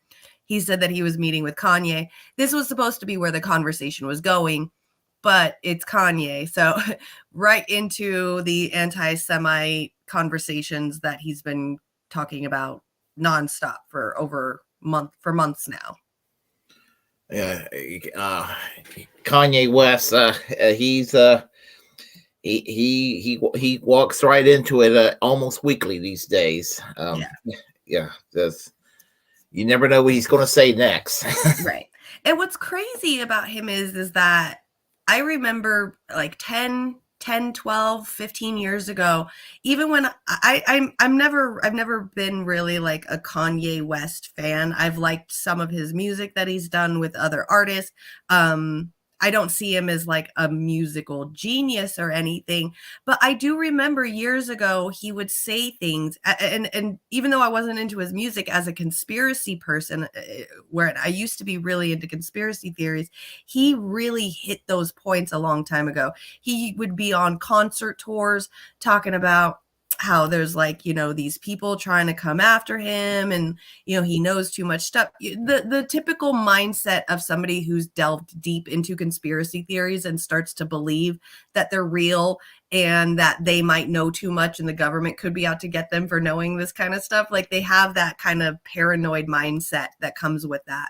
And I think he has been in that so long, that he just believes it and it's a part of his life now. I obviously do think that he probably is going through a manic episode as well. There's always that possibility, but when it comes to believing in conspiracies, there always is that paranoia that comes with it. And he does really, if you're into it, he really to them speaks truth to matters and is bringing out things that, are supposed to be kept quiet. And even though now, like, if you've gotten past that point to where you're like, okay, instead of seeing conspiracy theories as these dark Illuminati entity creatures that are controlling the universe, with their lizard brains, you start to say, okay, well, these people have names, let's not consider them, Jewish or aliens or Illuminati or, just these like vague words that they use to describe these people, and find out who they are. You've got Rothschilds, you got Rockefeller, you got George Soros, you've got all these people that are actually the names of these people that are controlling our governments. And that's where he hasn't gotten to yet. Honestly, I really don't feel like he's gotten to that point. But to those people who haven't gotten past that, he really speaks truth to those people. Like, those people really believe that he's out there doing the good deed, which is crazy to I guess you can't really say crazy nowadays because that's a bad word, but it's wild that it's still that prominent, that people can hit that point of believing that stuff and never research any further and ask more questions. Yeah,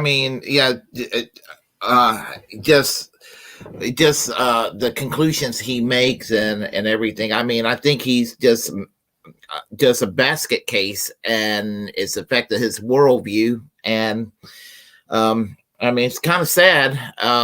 Just seeing him get all erratic. What's his name? Lex Friedman, I believe is his name. Mm-hmm. I saw the interview. He got kind of like really, really ugly with him in the interview, and Lex Friedman was like really chill and cool with him and all of that. So just kind of, I was just like, wow, Yep, absolutely. Yeah. Yeah, don't forget the lizard people shaking bacon. Yeah. He does has a beanie on his little thing. I think his little @ symbol is kind of cool. I think his little logo that he has, Tim Cass logo, I think it's actually pretty neat. This is something, if you read the definition, it says you can't claim that there's multiple people inside of banks or in media that are all Jewish, or you're anti-Semitic. And that's the truth. Like, it's the truth. What are we talking about? And Blood Library, what do you mean? You mean? I'm saying, like, I've been labeled anti-Semite, right? So there's different beliefs about our bloodlines, like the documentary that Kyrie posted. And in general, America has been left ignorant and history has been changed. So when we start questioning things that question the indoctrination, then you immediately get, you said debanked, or what did you say happened to you? Or demonetized, deplatformed. Demonized, demonetized. And what's so beautiful about this time is everyone got to see what's really been happening. And now we can really understand. We can see that Ron Emanuel was right next to Obama, and then Jared Kushner was right next to Trump. But so we're getting right into it, I guess, right? I was hoping to go for the news first before we got into all of this stuff. I think the issue is one way to put it is you're expounding upon a localization issue that you've witnessed, right? Let me clarify. There are a handful of people that you see are Jewish in a certain place, and then you associate Judaism with the power, whereas I view that as not relevant to it. Like, yeah, you're substantially more powerful than I am, but I don't view what you're doing as an issue of Black people. Yeah, but have you ever heard the term the Black vote? So it's okay to put us in one net, but it's not okay for me to put them in one net. Yeah, but I mean, that's the basis of the hypocrisy that people have been thinking about and knowing about and realizing for decades. We were all wondering how this dam was going to break. Everybody in the country was wondering what is the root of this hypocrisy? Why can people talk about white people a certain way? Why can't they talk about that group a certain way? And the wretched and wicked and oppressive prevailing orthodoxy of cancel culture. Well, it turned out that the one thing that was going to break the dam was the biggest star in the world, and it took the biggest star in the world to do it.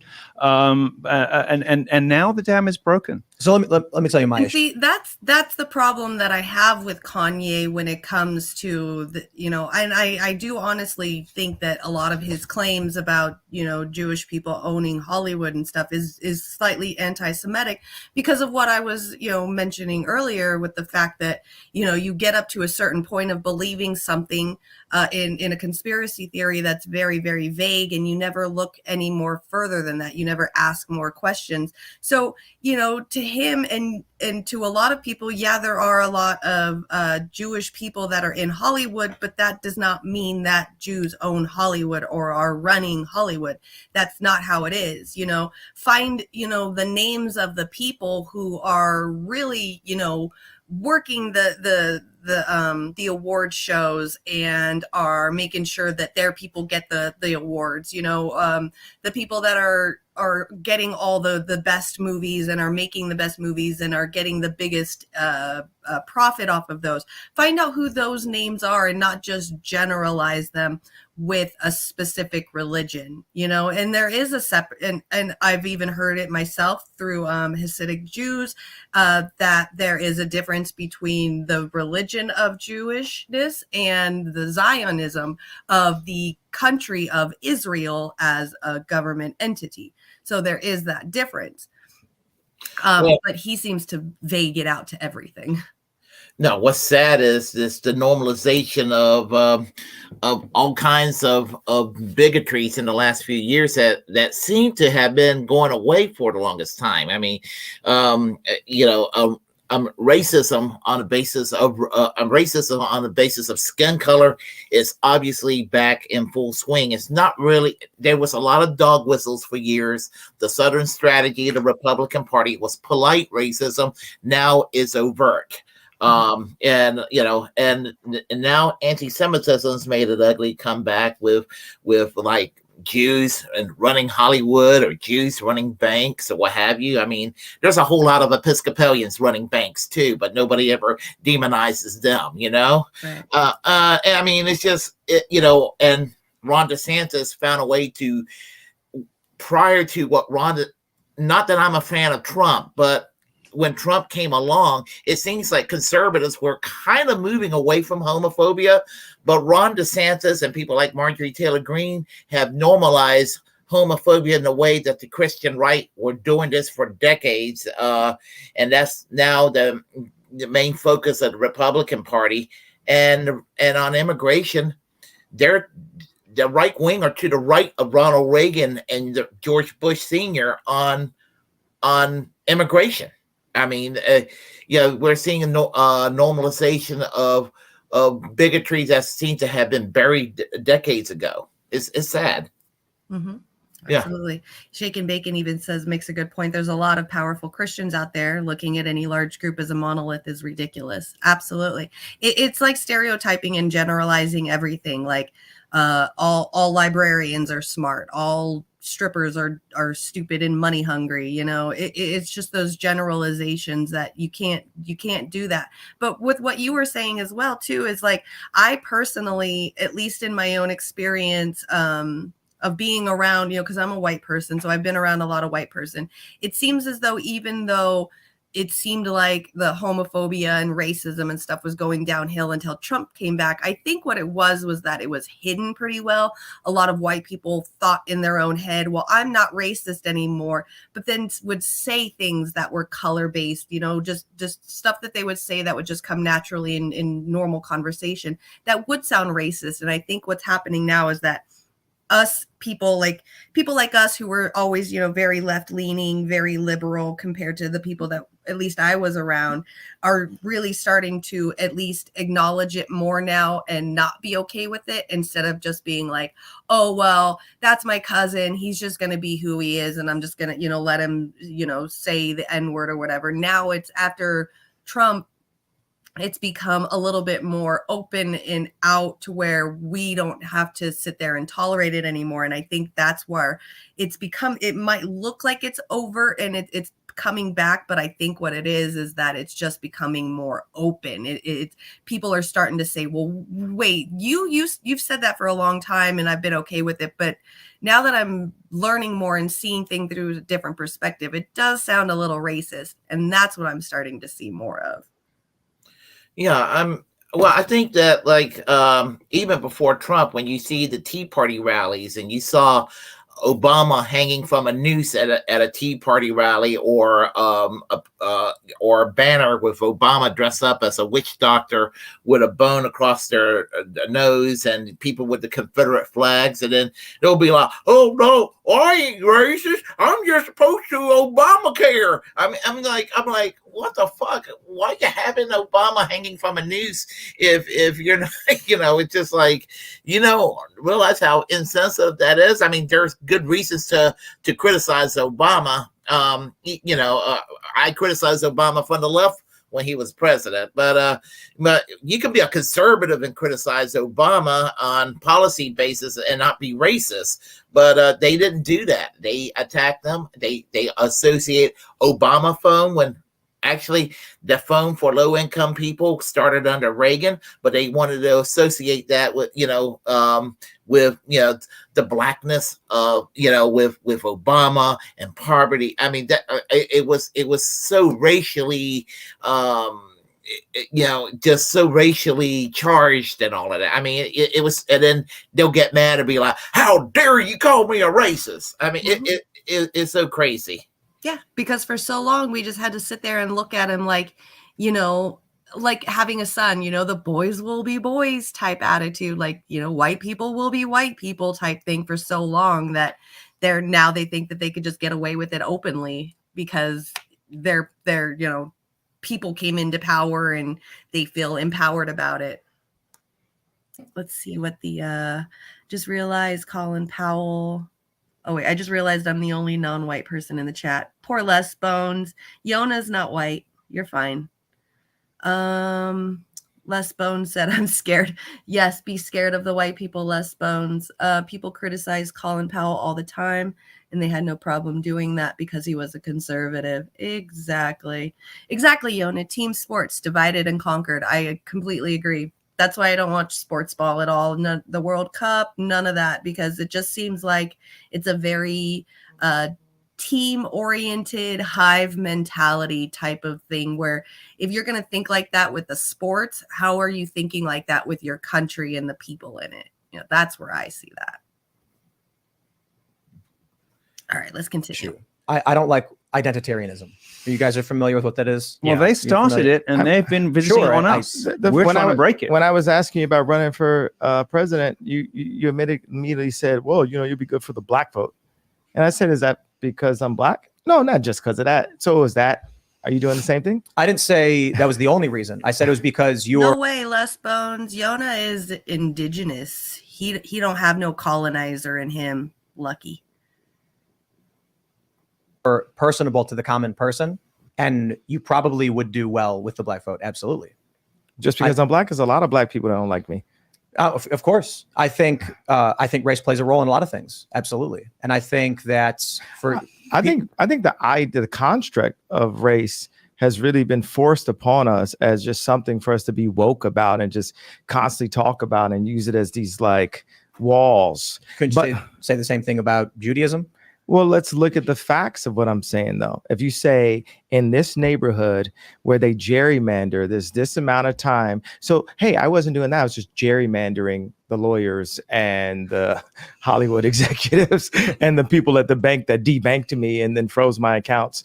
You know, it's like we want to jump into protecting the idea that we can't put a net around something, right? But that's been my job as a producer to take, a Roy Ayers sample and put a James Brown drum and put it within a 2 minute, 3 minute song. That's the way I actually think. And that's the way I talk. And now this morning, I found out that they were trying to put me in prison because what they did was I moved $140 million into JP Morgan. And I said, I want to talk to Jamie Dimon. Like, look at me. I'm just going in naive, multi-billionaire. Like, maybe Jamie Dimon will let me in on some deal flow. Wrong. And I'm just like banging my hands like, I want to meet with Jamie. And I start complaining online. And then they debank me for complaining.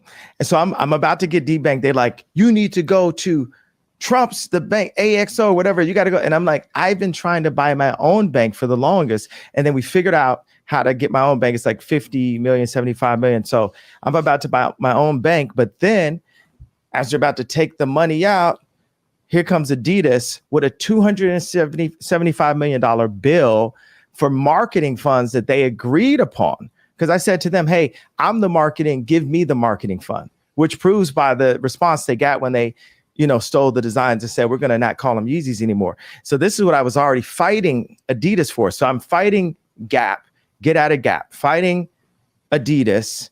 And then I deal with this little bit of noise from, Zionism from the fashion world where they use this plant named Gabby, who's obviously like some kind of CIA agent, knows nothing about fashion. This is a certain thing. When someone can't dress, you know that they're not like a fashion person. They're just there as like the society, like the control that they try to use with celebrities, which has now been broken, right? Because we're most fashion celebrities, like most fashion designers, have no style. He's tripping. He's the kind of guy that when he gets into a relationship with a girl, he's super, super controlling to where he literally rebuys his girl's entire wardrobe and makes her dress how he sees appropriate.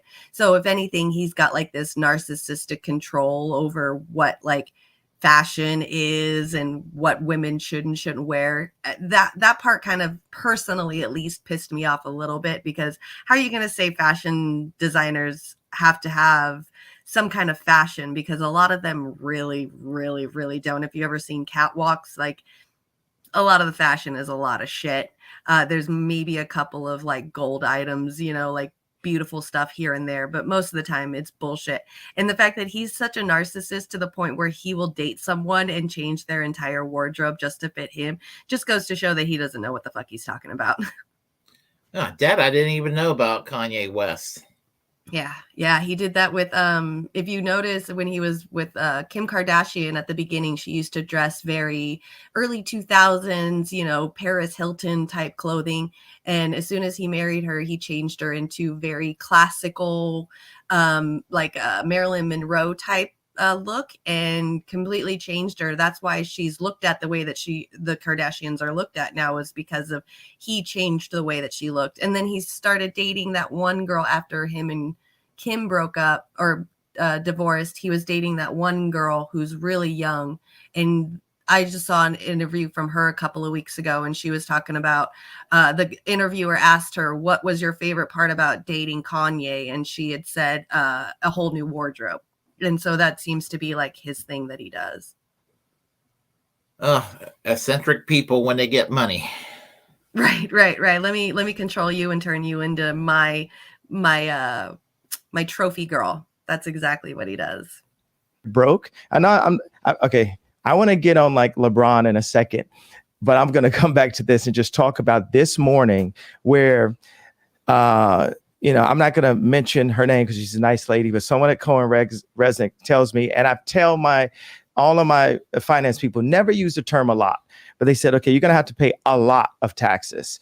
And that made me feel like they're just like waiting, like we finally got them. We finally can put him in jail. And I was like, can I still run for president in jail? I found out I could. So I was like, okay, that's fine then. It'll be okay. But if you were Jeffrey Epstein, they wouldn't touch your bank account. They would allow you to break the rules, regulations, just like JP Morgan and Chase did, just like Deutsche Bank did. So there is an issue to bring up with that. But when it comes to the race stuff, I think this is an important discussion to have because I have to complete this thought. You guys got to. Okay, go ahead. All right, because I'm talking about literally finding out that they were trying to put me in prison this morning. Watch this. So this morning. Yes. So not come to my house this morning, but I found out, okay, so they put a $75 million hold on 4 of my accounts. And then they said, you owe a lot of taxes. Took me like 6 hours to find out how much a lot was. They said, well, around $50 million. Now I'm going to different CFOs like, okay, so would this be tax evasion? Because I'm obviously not the most financially literate person on the planet. I was just a child, basically. Like when you become famous, you stop growing at that point. I became famous at age 24 and I had handlers around. I had my mom around, different things. And it was always like you go from one handler to the next handler to the next handler. So now So he completely just called himself financially illiterate and says that from the age that you start working in Hollywood and get famous, you stop growing. I believe that part. A lot of people have proved that. Celebrities have proved that once you hit like a certain age and you reach celebrityism, you usually don't grow past that age. Mariah Carey is a very good example. But him completely admitting that he is financially illiterate should automatically make him not be able to be, or I mean, he should be able to run for president if he wants, but that should tell people that he is not ready to run a country at all if he can't even balance his own budgets. Well, that makes him very typical of most presidential candidates. A lot of them are not qualified. Very, very, very true. So yeah, maybe and people won't even care. I take that personally. Okay. I get to actually learn how to run a company. I get to learn how to count. Really, I was like Pablo in a movie. It was like I didn't even know where to put the money, like literally making $300 million cash, but you're just like a high-priced, we're not going to use the S word just because it's just like too passé to use it. But it's like next year I was supposed to make $500 million in royalties. And like no one needs this amount of money. But when I would work on homeless shelters and ideas, I'd have a contractor. We won't say what race. And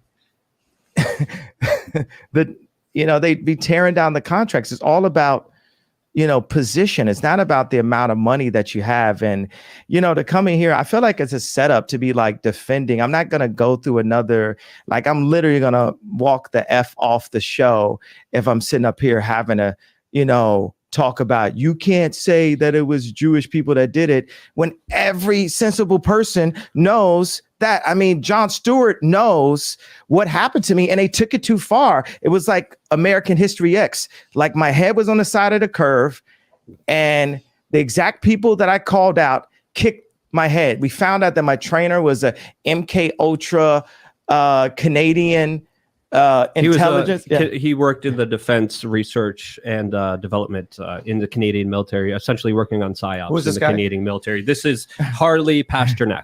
Yeah, what I'm saying is, look, they tried to medicate me. I was exhausted. They wrongly diagnosed me, and they when I asked them how much lithium did you want to put me on exactly, it took them 4 days to answer because they were embarrassed about the amount, right? And I refused to take this, right? You understand that if I had taken the medication, I would not be here, and it would have been, he was deeply troubled. We miss him. We love his music, though. Well, they would have Britney Spears too. I mean, look at they would have Michael Jackson or worse, yeah. So look at what they did. Look at what they did to Britney. When she went in, she was tired, she was exhausted, she was in a bad way. But 10 years of that medication wrecked her brain. You can see it now. Yeah. You can see there's not much of her left. You mentioned Pasternak. That's so rude. just have to say that there is a lot left of Britney Spears. She is amazing, and she's got a lot of growing up and a lot of personal mental work to do that her father and her family caused her, but she's not a shell of a person anymore. Was the next. Sorry, do you have anything to say about that?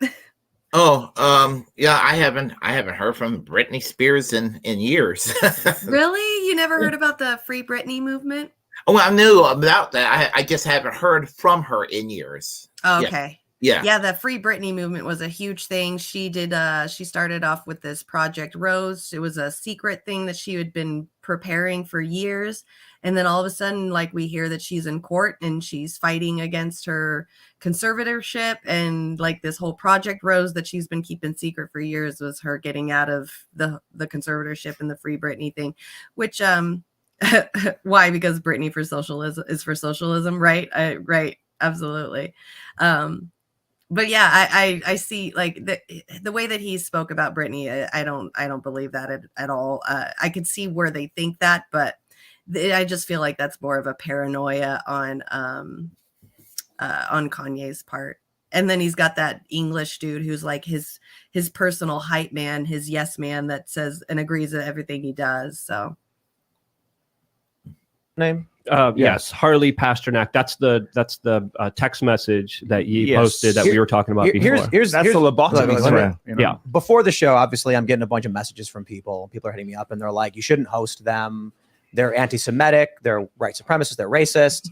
I do find it funny or weird, or whatever, that Nick, they call you a white supremacist. You're here working with or for one of the most powerful black men, one of the wealthiest and most famous, but a lot of people were saying on the right specifically, don't platform them. Mm-hmm. And I said, well, I want to understand what they're thinking and why they're thinking it. They're involved in what may be the biggest news story of the past week, and we have an opportunity to sit down and talk. Because the red media controls both sides. It just said it as simple as possible. Jared Kushner was next to Trump. Ron Emanuel was next to Obama. But see, since 1940, go ahead. I was going to say, isn't that an issue of these individuals? Like you're extrapolating. I'm going to order with the last of my money that's available in a different account. I'm going to order a PJ before I sit and have another Lex Friedman setup conversation when I'm literally they're trying to put me in jail for my opinion. But I'm not going to have that opinion. I don't care about people. Those are bots that are trying to tell you. We realize, look at Pence.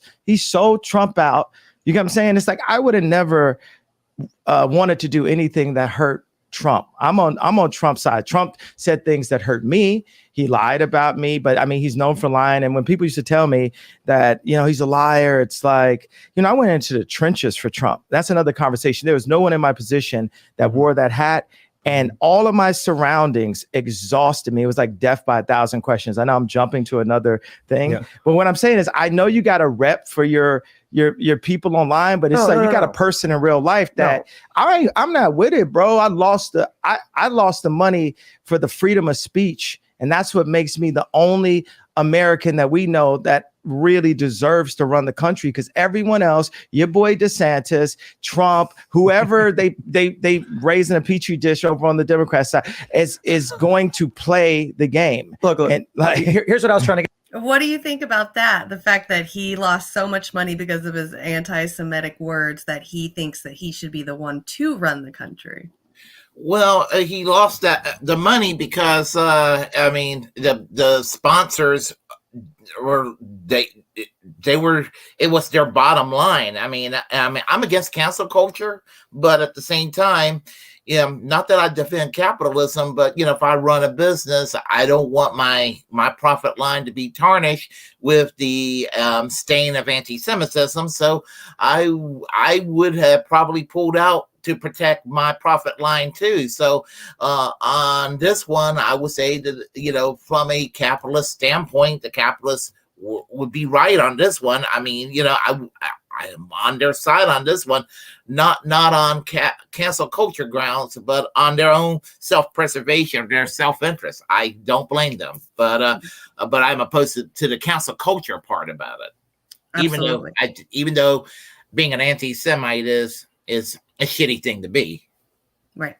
It's still freedom of speech. Yeah. Yeah. Marxist Puppy, I have it up. I think Kanye West is about to walk out here in the next minute or so on the video. And then I've got your video lined up next to check it out. So definitely got you hooked up, Marxist Puppy. Shake and Bacon, absolutely agree. He's definitely a narcissist. Kanye, comedically based at times, right? Yeah, you guys, thank you, Les Bones. I was going to look for that at the end too. Go check out Willy on his show. I'm going to leave this up while we finish watching this, so you guys can go check him out. I get to. You went right into the anti-Semite thing. I think it's something that should be talked about. But if you start bringing this up, you're going to ask my opinion on it. I'm going to disagree with you. I didn't ask your opinion on it. You jumped into it. But I don't care about your opinion. I like your opinion on how we win an election, but I don't care about anybody's opinion, bro. I lost. They tried to put me in jail. Really quick, he cared about how his opinion on how he can win an election, but he doesn't care about his opinion at all. So obviously, Kanye has a little bit not even a little bit. He's narcissistic. He only wants to hear what he wants to hear. As long as it's good, as long as it's yes man stuff, as long as it agrees with him, he wants to hear it. But as soon as somebody says, I disagree with you, let's have a discussion, he's like, I don't care about your opinion. I don't want to hear it. Very selfish. They blocked $2 billion. I had, like what I told Farrakhan, I said, look, is it anti-Semitic for me to say his name out loud? Like I told minister. Yeah, the minister. Like I told Obama met with him too. Oh, he was. Yeah, I mean the Jewish people allowed Obama to meet with the minister. So Farrakhan said, well, did he have the money? The contract for the next 4 years, if I hadn't done anything, would have been $500 million a year for 4 years. What I was fighting for was the IP, so my children could I'm sorry, just sometimes I think about 7 thoughts at one time, because anything I see, I come up with like 7 answers to it and then just choose what it is. But the thing is, when I said my children, the reason why my brain kind of blocked, because it's like God is saying, your children are going to be okay. Baby mama's got money, right? God is using me. He's breaking me down, removing all of the richest person, all of this, so I can serve him. And the more and more those things are taken away from me, the more I can be empty and be a vessel and be able to be used. And right now it's like, you're not going to take, if we can't, you're not going to take my pain away, right? The Jewish people say, it's the Holocaust, this happened, and you can't say anything about it. We can't take their pain away. No one's going to denounce the fact that they tried to lock me up. That's what, because every time I'm just holding stride, and it's like, I thought I was more Malcolm X, but I find out I'm more MLK, because as I'm getting hosed down every day by the press and financially, I'm just standing there. And when I found out that they tried to put me in jail, it was like a dog was biting my arm, and I almost shed a tear, almost, but I still walked in stride through it. Yeah, I think they've been extremely unfair to you. I think like fucking jail is even gonna be that hard for him. He would have gone to federal jail, which is like the fancy cushiony jail compared to like regular prison. So he's so full of shit. He's like, oh, I almost shed a tear. It's like stabbing me in the arm. Like, get over yourself, dude. Please, I would love to see you spend a week inside like regular prison systems, Yeah, he's not even one inch even close to anything close to being Martin Luther King or Malcolm X. Not even close. No, absolutely not. Yeah. No, yeah, exactly. Yeah, exactly, Les Bones. Listen to him ramble. Kanye's next album is Choose Your Own Adventure. Or is going to be his 2024 campaign slogan, Choose Your Own Adventure. I agree. He probably would call it that. Was they though? We can't say they is corporate can we? press. I'm not using I don't use the word as the way I guess you guys use. I'm talking. It is about them though, isn't it? I mean, no. because No. and because when you think about it, consider it. In 2018, What do you mean it's not? What do I mean? Like, okay, so how about, are you leaving? So that's the part where he leaves when they bring up the they thing. And this is what I was talking about earlier at the beginning of this, was the fact of conspiracy theories. They hit a certain point and then they never go past that. And that's where the paranoia comes in and all the other beliefs come in, because they don't go further than that. Where I hate to admit it, but I have to agree with Tim Pool here. We can't just use that generalized term of they. Who are they? What is their names? Instead of, this is where you get to be called anti-Semite. You're calling them all, these Jewish people or these Jews, but they have names instead of, blaming their religion or blaming their lifestyle and vaguely, calling it out in a big generalization. Find the names of these people and call them out. That's the best way to do it, because conspiracy theories are just always going to be out there. They're going to be frivolous. They're not going to be organized. Everybody's got their own beliefs, but you put a real person's name in there and people can start organizing around fighting that. And that's where I don't think Kanye wants to get past, because him walking out shows that he gets emotional about that and he just wants to stick with the they part. Oh, I would like to add something to that. With regard to the whole anti-Semitism thing, with Benjamin Netanyahu, while Obama was president, and not that I like Obama, but I'm going to defend him mildly. He was always being accused of being anti-Semitic or what have you, because of the dicey relationship he had with Benjamin Netanyahu. And I was like, damn, I actually felt sorry for Obama, because, Benjamin Netanyahu just made his job so horrible. But with Trump, they had this cozy relationship.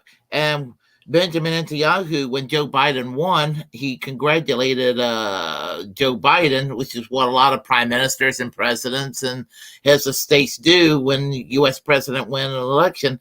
Trump doesn't know any better, and he's like, "Oh, after all I did for Benjamin Netanyahu, fuck him." And I can imagine what the right-wing people who've been thinking that Obama is anti-Semitic, for dissing on Netanyahu, obviously, what are they going to think about Trump saying fuck Benjamin Netanyahu? And I agree with Trump. Fuck Benjamin Netanyahu, but for different reasons, obviously. But, Mm-hmm. Yeah. Absolutely. I agree. People who lash out immediately when having their idea genuinely questioned do so because their ideas are not based off of a strong foundation. Yeah, that's exactly. You said it very eloquently. All that what I was trying to say, you said that perfectly. That's agreed. So where is it? Okay. What's his name? Marxist Puppy sent us a video of the Amazing Atheist talking about this whole situation as well. So I thought we could cover him talking about it, because I just recently started learning about this guy and I really enjoy the things he has to say. He's a really hard hitter. He's a good guy. I like TJ. Okay, you know who he is? Yeah, TJ. Well, I don't know him personally. TJ Kirk is his name. Okay. Yeah. I think this is probably the third video I've ever watched of him. So here we go. Okay, this is awesome. Times in life, you got to ask yourself, why am I here? What is this all about? Is this even worth it? Is life worth all the struggle, the turmoil, the strife? But then, occasionally, not often, but occasionally, something happens. And it makes you realize, yes, the struggle is worth it. It's worth it for moments like these. Can you feel it? Breathe it in. Breathe it in, folks. I want you to really appreciate this moment. Because this is the moment where Tim Pool's audience of disgusting, reprobate, Nazi scum. Later, Shaken Bacon. I hope to see you later on tonight. Scumbag, loser assholes have turned on him, all because he was not sufficiently capitulatory to the anti-Semitism of Kanye West on his Timcast IRL podcast. Literally, the entire comment section is nothing but seething hatred for Tim Pool and admonitions of Tim Pool and disgust with Tim Pool and love for Kanye and strong vows of support for Kanye's anti-Semitism. And I love this because, hey, Tim, this is the audience you cultivated, buddy. This is what your grift was all about. Right. You know, all those views that you brag about having, every single one of them, worthless. You know why? Because they're not people of value. They're disgusting, anti-Semitic, Nazi losers. And now they hate your guts. Oops. Check it out, bro. God is using me. Oh, He's yes. breaking me down. Oh, yeah, he's breaking you down, Kanye. That's true. God really does seem like he's breaking you on. Moving all of the, richest person, all of this, so I can serve him. And the more. Oh, wait, is it God doing that or is it the Jews doing that? It's a little bit of a shaky narrative here. I guess the Jews are God's chosen people. So God is using the Jews to deprive you of all your money and everything so that you can be broken down, so that you can be rebuilt as a great prophet or something, right? Yes, that seems to be what's going on. Either that or you're an idiot who's made a lot of really imbecilic statements that cost you a lot of money. That was a really good point. Holy crap, that was a good one. Those things are taken away from me, the more I can be empty and be a vessel and yeah, your brain is empty. Be able to be used. And right now it's like, you're not going to take, if we can't, you're not going to take my pain away, right? The Jewish people say it's the Holocaust, this happened, and you can't say anything about it. We can't take their pain away. No one's going to denounce the fact that they tried to lock me up. That's what, because every time I'm just holding stride. Ah, yes, the real victim in all of this. Poor Kanye.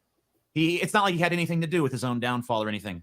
You know, he was just a blameless victim, just minding his own business when all of a sudden the evil Jews descended upon him and just decided to take everything away because they were jealous of his greatness. But it's all part of God's plan, so I guess ultimately it's okay. And it's like, I thought I was more Malcolm X, but I find out I'm more MLK because as I'm getting... You're neither. You absolutely freaking idiotic fool. No. Hosed down every day by the press, and financially I'm just standing there. And when I found out that they tried to put me... I never realized how brutally honest and funny atheists are. This is great. He's been doing this since 2006. Holy shit. This guy is just amazing. Like, he should write a book, like a troll book. This would be, I would read it. He's the author of a couple of books. Are you familiar with the Drunken Peasants Cafe or Deep Fat Fried?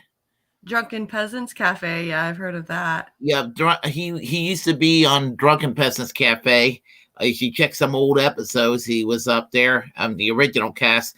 And he and his brothers Scotty and Paul do a program called Deep Fat Fried, and Ben Shapiro is like their favorite target on that program. So it's pretty funny when he goes off on Ben Shapiro. Love it. So it's a group of 3 of them that just hang out and talk shit. Yeah. Their channel was shut down for a misunderstanding. They were mocking the election. They were mocking election deniers, and the algorithm shut down their channel. I believe about a year ago, about this time a year ago, and you know, they had to go. They contacted YouTube and had that thing corrected. They were mocking, but it was understood that they were actually, you know, engaging in conspiracy theories about the election, and it was really fucked up. But they got their channel back on the air.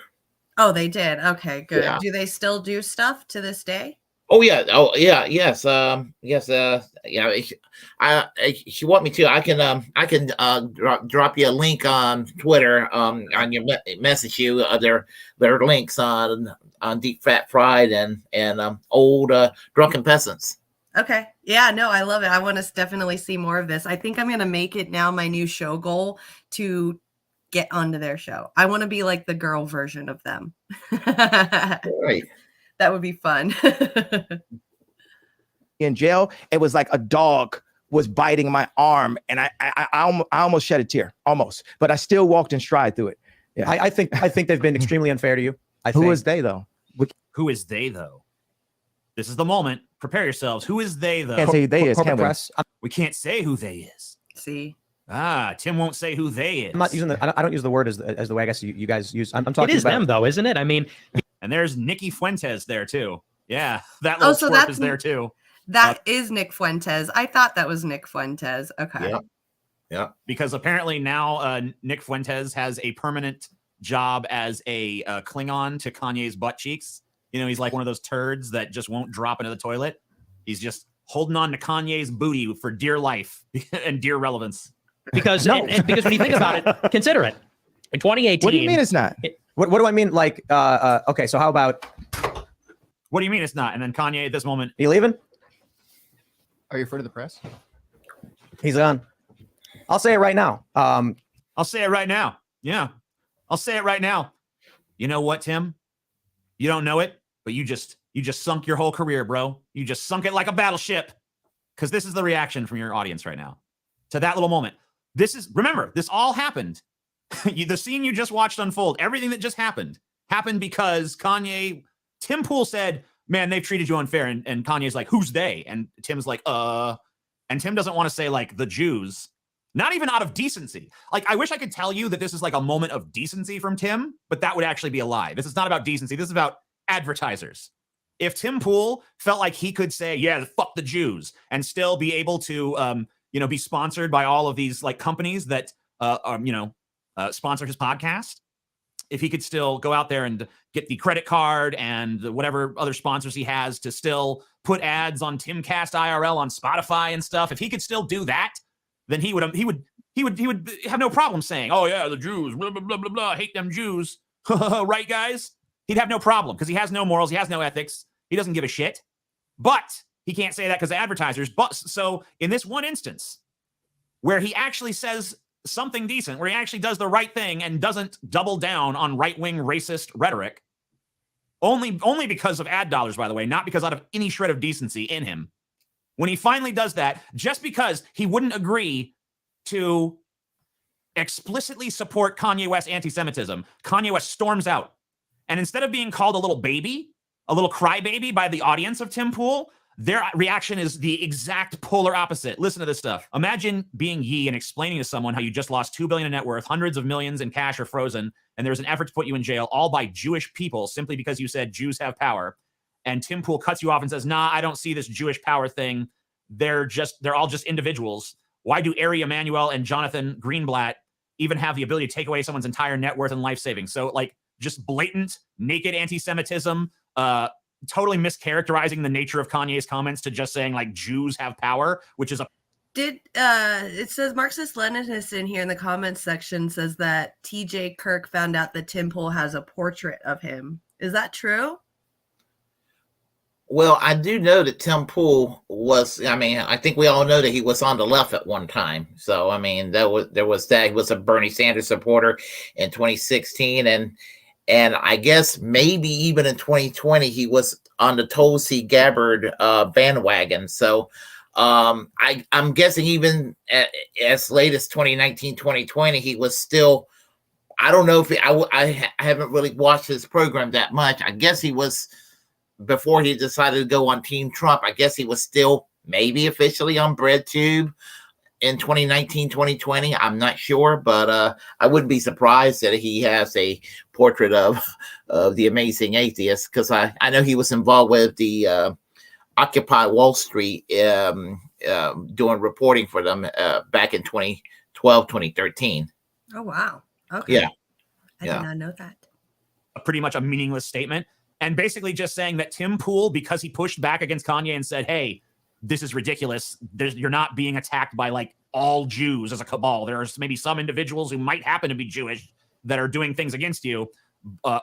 Maybe. I don't even think that's provable, but like they're doing things against you because you explicitly are saying racist things in public against their race. But, because that's happening to you, because you have suffered the financial repercussions of your own actions, this is proof that your anti-Semitism is correct. Isn't this a wonderful little thing that the anti-Semitic idiots have cooked up, where, a person goes out, speaks vile, disgusting slander against Jews, and then loses money because of it. And then they say, look, see, if you question the Jews, you lose money. Well, that would happen if you did that about any group in America.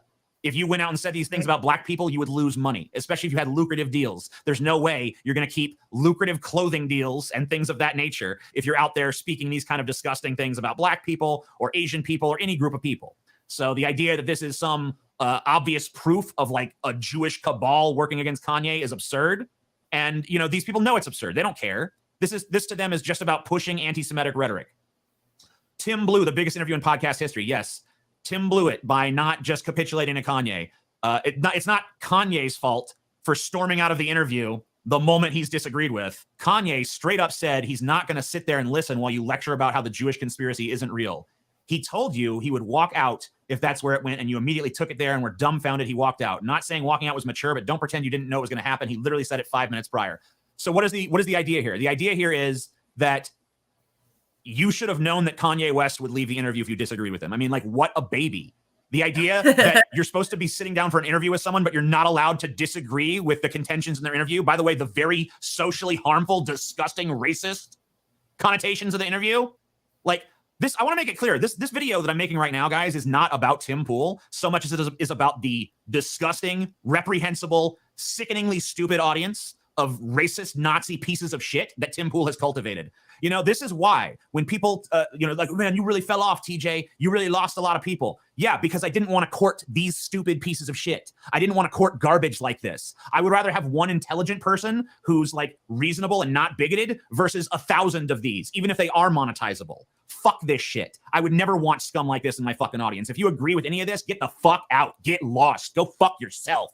You racist piece of shit. I don't want you. I don't need you. Go fuck yourself. Get fucking lost. Eat shit and die, motherfucker. Damn.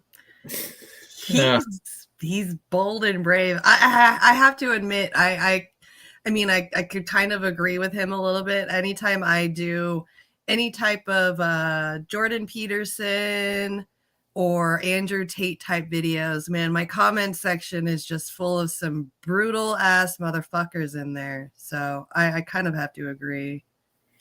Well, you know what's funny about it? When he was talking about he could have made a career, a bigger career, kind of grifting toward the right. He's lost tens of thousands of. Actually, he had over 1 million subscribers last year. And now he's like down to 959,000 because a lot of people, I think YouTube has been doing it to him, but I think a lot of people who were right leaning has lost interest in him. And I've been accused of listening to a lot of lefty commentators, and they're saying, oh, they're all a bunch of grifters, but the money, unfortunately, is on the right, and you know that's where the money is at, and that explains where the Dave Rubins have gone to, and the Tim Pools, and these people who used to be nominally left leaning, they ended up shifting toward the right. I think Candace Owens used to be on the left. So I heard. I'm not sure, but I don't know because I don't listen to her unless she's accidentally thrust toward my direction on the computer screen. Right. Yeah. Tim, did it ever occur to you that someone who is as deep in the industry as Kanye, for as long as him, just might know what's going on behind the scenes? Kanye West doesn't know what's going on in his own freaking head. He doesn't know what's going on anywhere at any time. He is clearly insane. The fact that there are this many people willing to vouchsafe for the insane delusions of a rambling lunatic is a sad statement about the idiocy that this country has fallen prey to, the idiocy that must be brutally excised from this country by any means necessary. Mm-hmm. Damn, Tim really fumbled on the important podcast this year. Should have never interrupted Nick when he was talking. Let the three of them go on. No, Tim never should have invited these pieces of crap on his show to begin with. And in fact, Tim shouldn't even have a show because, this is the kind of audience that he's cultivated. And this, by the way, is exactly the fate that is deserved by these fence-riding, disaffected liberal types. These people who want to go around calling themselves, I'm a disaffected liberal. Meanwhile, they tout every right-wing talking point under the sun. But then when someone finally comes on their show that's willing to go mask off, and then Tim's not willing to go mask off because he still wants to keep his advertising revenue, and then the audience sees, hey, wait, Tim's not one of us. He's not really one of us. And they all just slap on the jetpacks and just hit eject and leave the show. Now, granted, plenty of these people will be back to listen to more of Tim Pool's nonsense. I mean, an audience that's listened to Tim Pool this long clearly has no standards or taste. And also, by the way, just doesn't care about reality. Because like Tim Pool has proven time and time again, I call Tim Pool the reverse oracle, because every single prediction he has ever made, every opinion he has ever had, every statement that he has ever put forth as fact, all of it has been wrong. He's never right. He's the reverse oracle. Everything he says is trash. Everything he says is garbage. And the one time that he finally said something even remotely approaching true, which was not even, he didn't even really say anything. He just basically refused to say something disgustingly racist. The one time that he says something even halfway decent, which is pushing back in the lightest possible terms against Kanye West's insanity, that's the thing that sinks him. Because even the faintest little hint of truth was like poison to these people, was like poison to his disgusting audience of Nazi pieces of fucking shit. This is your audience, Tim. This is the audience you earned. This is the audience you deserve. And this is the audience that fucking hates your guts, at least for now. And good for them. Good for you. Good for me. What a joyous day. Oh, that guy is a handful. I'll tell you that much. Speaking of, I guess, shitty people, since we're going to continue with it, I want to watch the little, where is it? The Tim Pool.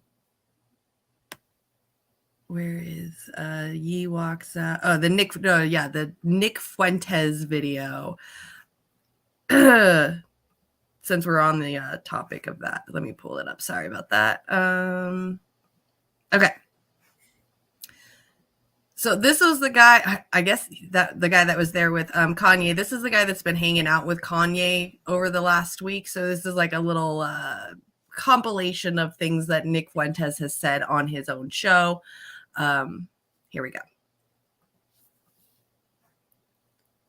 Let's see. Okay. And now they're going on about Russia and Vladimir Putin is Hitler, and they say that's not a good thing. And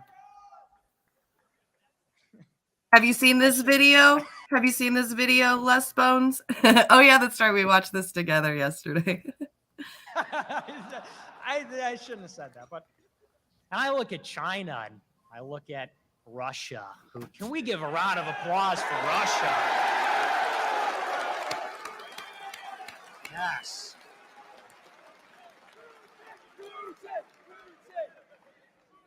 Absolutely. Creating this mercenary army of N-words and homosexuals. That's the story, for lack of a better expression. They're creating a mercenary army of blacks, browns, Hispanics, as well as women and homos and trans people as part of some kind of equity initiative. And this is really sinister stuff. A lot of people look at what's going on with the military and they go, wow, wokeism has even infected our military. Do you understand what they're doing? I mean, they're literally making a mercenary army of people that are going to obediently murder whites when the time comes. That's what this is about. Military, our volunteer military as an institution is largely supported by whites, Southerners, Christians, all that. And they're trying to change that, just like everything else, and for the same reason. They're trying to put all these people on the companies to punish whites. They're putting all these people in the government to punish whites. And now they're putting all these new people in the military so that when the time comes for total Agenda 21, martial law, shoot all Christians in the head day for the government, you'll have all these people that'll do it. And that's civilization. You need to have class. Okay. When I say class, I mean classes. You need to have commoners and aristocrats and kings, and we don't have that anymore. There's no semblance of that. There's no semblance of society, meaning like clubs and people knowing each other and this sort of large amounts of social capital being invested in particular kinds of things. It's not there. It's not there in the universities. It's not in the designer brands. It's not in the industry. It doesn't exist anymore. So that seems like, to me, that seems like his utopia is, the whole their theory of the Make America Great Again. Let's have kings and peasants and classes and secret societies that make the rules, that is involved with the kings and queens that the peasants know nothing about, and they just have to suffer while the rich people keep making more money. That seems like his utopia. Yeah, he's an ass clown. I mean, and you know, to especially have the hatred he has toward Hispanics. I mean, you know, he's Hispanic himself. I mean, you know, he's half Mexican. Right. And you know, just, and he ought to know better, you know, because you know, when I hear there's nothing wrong if the country is no longer white, but it's not even true that the country is going to no longer be white by the middle of the 21st century, because especially with the Hispanics, because I do have one thing in common with Nick Fuentes. I'm half Hispanic too. My mom's Puerto Rican, and so that's where we have in common. Nothing else we have in common. No, that totally makes sense. Oh no. Did we lose him? We might have lost him. It's okay. We'll keep going. We've just got this big N-word free-for-all. It's a big end-up, N-rified, J-ified free-for-all. We live in Africa with more stuff, okay? We live in Africa or Mexico with more stuff. We live in a big Middle Eastern... Wait, are we all frozen or just him? Am I frozen too?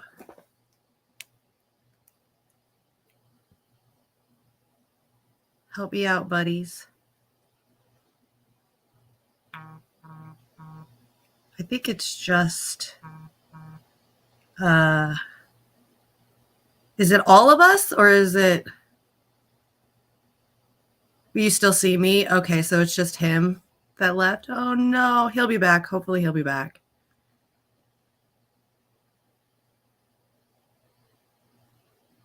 You still see just him. Okay. Yeah, he started talking about the white Hispanics, and then it's all right. It's probably just his internet. It's fine. It happens. I always worry about the same thing. I'm always like, all right, I got 3 hours. Let's see if my internet will last. But then I play video games with my friends for like 7 hours, and I'm like, my shit can handle it. All right, let's continue watching, and hopefully Willy will be back. Bazaar. We're a big fucking Middle Eastern bazaar with people sitting on blankets and selling cockroaches on sticks. Right. And rugs. He was frozen by the CIA. The CIA just got into our show. They're like, "Oh yeah, your show is pushing too many buttons today. We're kicking out the white man." Poor Willy. You know, these left-wing people, in their heart of hearts, they know they're wrong because, like, they know that black people are violent. You know, I will say, "Hey, black people are violent," and then they'll go, "I bet you wouldn't say that in front of a black person." Why? Because they're a thug that'll hit me, like. So you know it too. Okay, so you agree with me. You know, I could go on the show and say, hey, you know, these blacks, hey, 13% of the population, half the crime, you know, they struggle with the impulse control. They're violent. And then they'd say, bet you wouldn't say that in front of a black person. Oh, really? Why is that? Because they would, you know, they read me their dissertation from Harvard about why that's not true, or why? Because they would hit me. Why? Well, because we fundamentally, I'm not just one of these, hey, believe whatever you want. Our job is to save souls and get people to heaven and fight the devil. Yes, we were. We were building yesterday while listening to this gem. So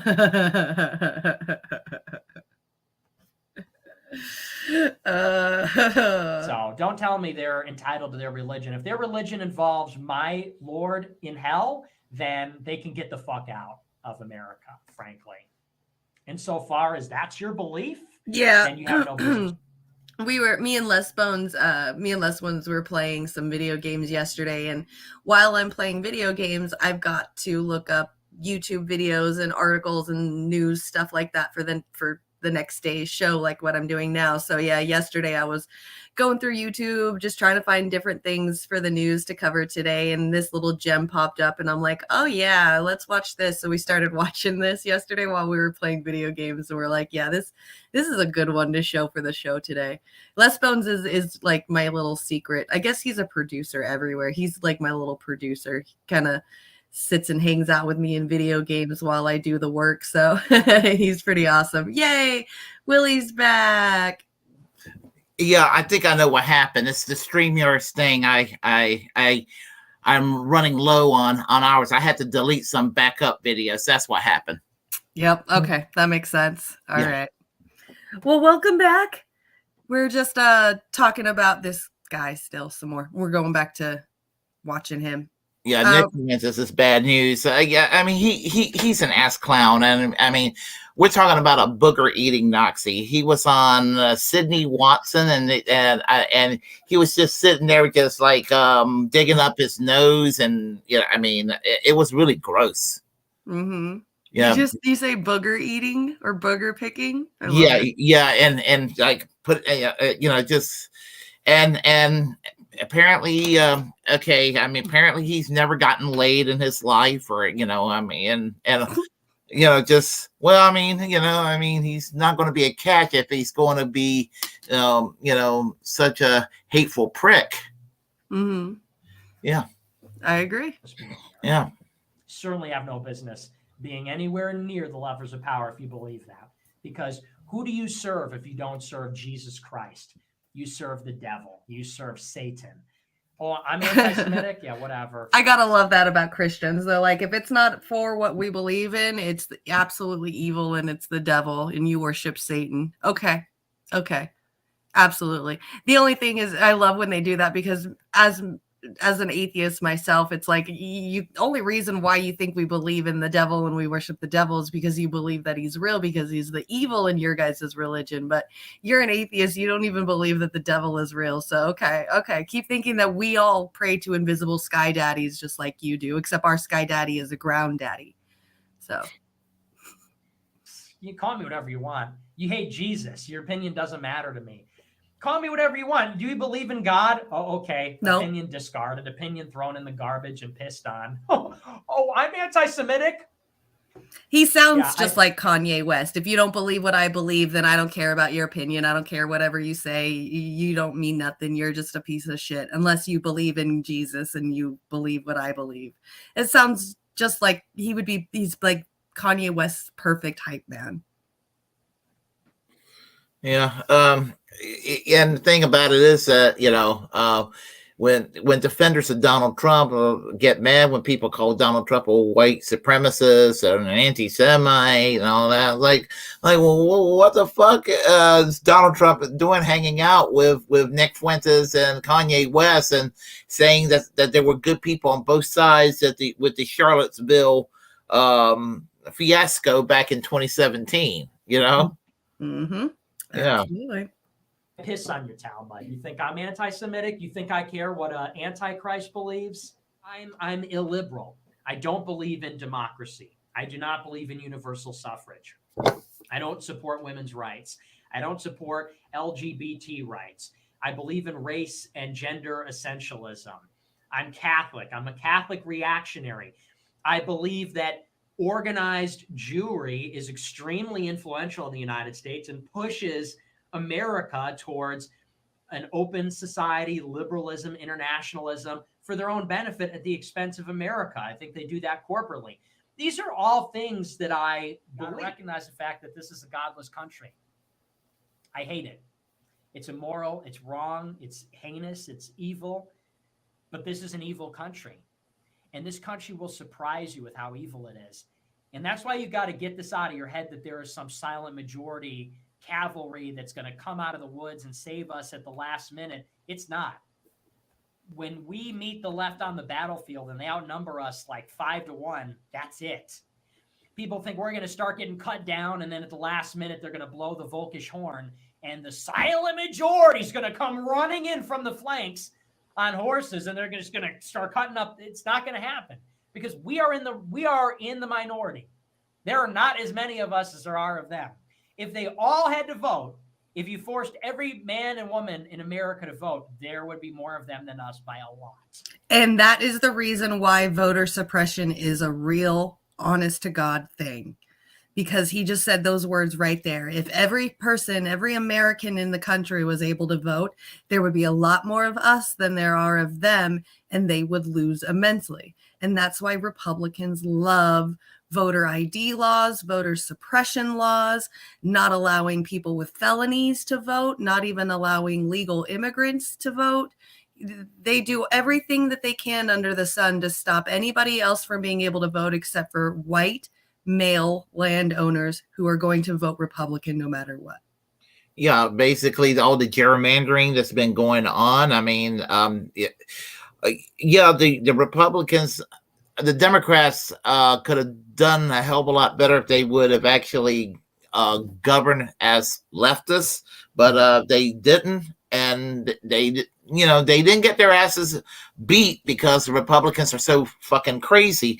But the Republicans had their advantage with the gerrymandering, so they have the House. They gained in the House, but not by a hell of a lot. And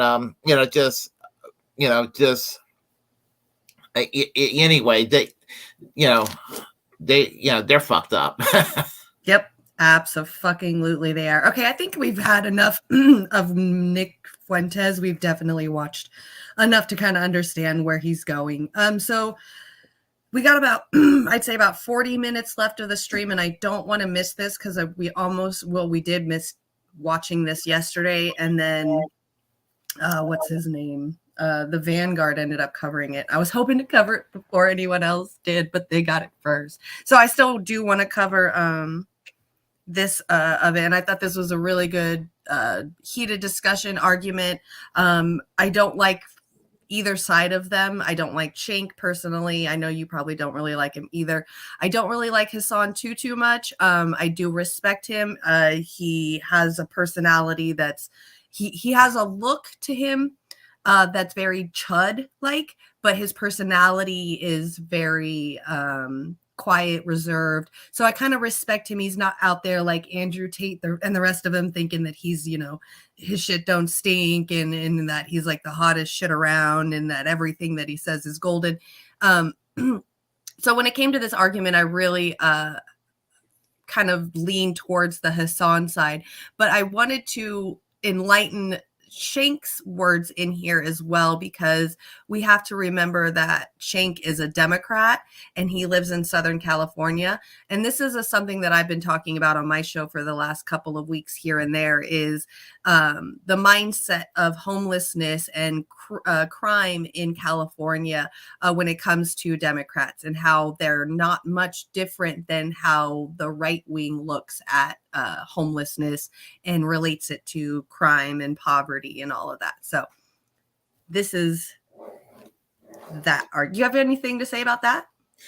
Well, spoiler alert. I'm gonna say that the reason why Cenk is so fucking reactionary now, and Anna is too, is I'm gonna just say it is Jeffrey Katzenberg's money into the Young Turks. That's why Young Turks is just unbearable to watch these days. I mean, I can watch Young Turks from a decade ago and think it's great, but I just can't now. Mm-hmm. Yeah. And Cenk looks like the most disingenuous fuck around. I mean, he and then I lost all respect for him for the way he treated Brianna Joy Gray in TYT's Conversation this past summer. I mean, she held her cool so much. Yeah. She absolutely did. Yeah. And another thing, Def, you made a really good point, is that we have to remember too, is that he is a Republican turned Democrat.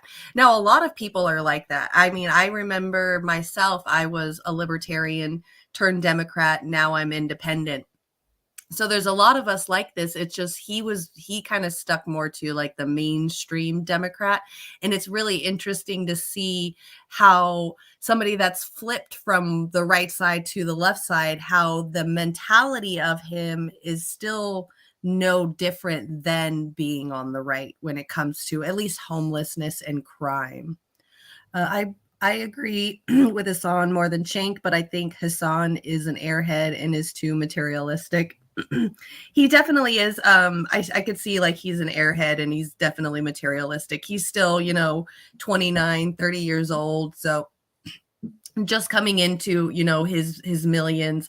So I could see where he has a little bit of that mentality. I think a lot of us, at least Gen Zers and millennials, have a little bit of a materialistic problem. We definitely love shiny new things, which there's nothing wrong with, enjoying a shiny new thing every once in a while. And there's nothing wrong with being an airhead too, because I am definitely an airhead at some points. I call it my blonde moment. So, but yeah, he is definitely an airhead. A little on the himbo side is what we call them. Kitty. He's playing with stuff. All right, let's get this started. You and I have a fundamental disagreement on the reason for why crime is happening. I think you say I'm like too theoretical and too like pie in the sky because of my attitude to it, which is that there are demonstrable ways to cut crime, and all of those roads lead to material benefits for working class people, specifically by eliminating certain problems that they have. We also have a difference in agreement between you and I, where I think you, much like many people in your demographic, see disorder and lawlessness in the form of like homeless people existing in society around all of us. That's And not what we're saying. well, a lot of people that are in Los Angeles, if not you, that voted for Rick Caruso with similar, like, I'm actually a very, nice liberal person kind of attitude, voted for Rick Caruso because they assume when they see a homeless person, they think crime. Now, first and foremost, let me be clear. Do homeless people commit crimes? Yeah, of course they do. I mean, there's a dude that like jacks off outside my house all the fucking time, literally all the time. Yeah. And the reality is, like, the way to deal with that and the way to ensure that more people don't become what I call tier 3 homeless, the type of homeless people that you see that are very clearly suffering from mental health complications as a consequence of being homeless for an extended period of time. Okay. The way to ensure that doesn't happen anymore, and the way to stop that from being out in public, is by creating more housing, affordable housing. Correct, Def. He really seems like a conservative to me as well. I don't think that, even though he changed it from an R to a D, I really don't think a lot of his mindset has changed. I think he just kind of fell into the Bernie Sanders leftist. And then when that failed, he kind of just stuck around with the Democrats because it seemed to be probably giving him a lot more money for his show. And so he still has that mentality of the Republicans, but just with the title with a capital D. And he did run for office. He actually ran for office out in my hometown. And I try to tell the people that were running his campaign to make sure he goes out to the we call it the east side of Palmdale out there. That was the very tip of his area. He pretty much ran in the mountains of the Los Angeles mountains, the northern tip of Los Angeles County.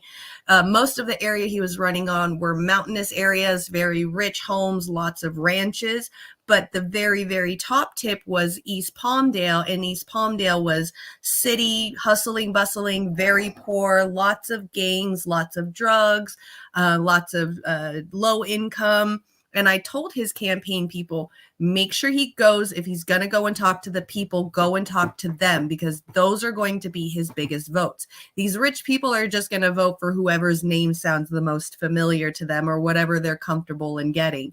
The people in East Palmdale was where he needed to go. And he never did it. I think he went out to a couple of he made a couple of little town halls in buildings out there that made maybe 15 people joined and watched him do his little speeches. But he never listened. He did what he thought was right, and he failed in his campaign, in his run for office, when he should have been listening to the people who lived there their whole lives and could have helped him be able to get the votes that he needed. He fucked up. That was his own choice. He did that himself. So. Yeah. I mean, he, as I said earlier, disingenuous and all of that. And he's even flipped on issues in the last few years and just, and the whole thing with Jimmy Dore and even Kyle Kalinske.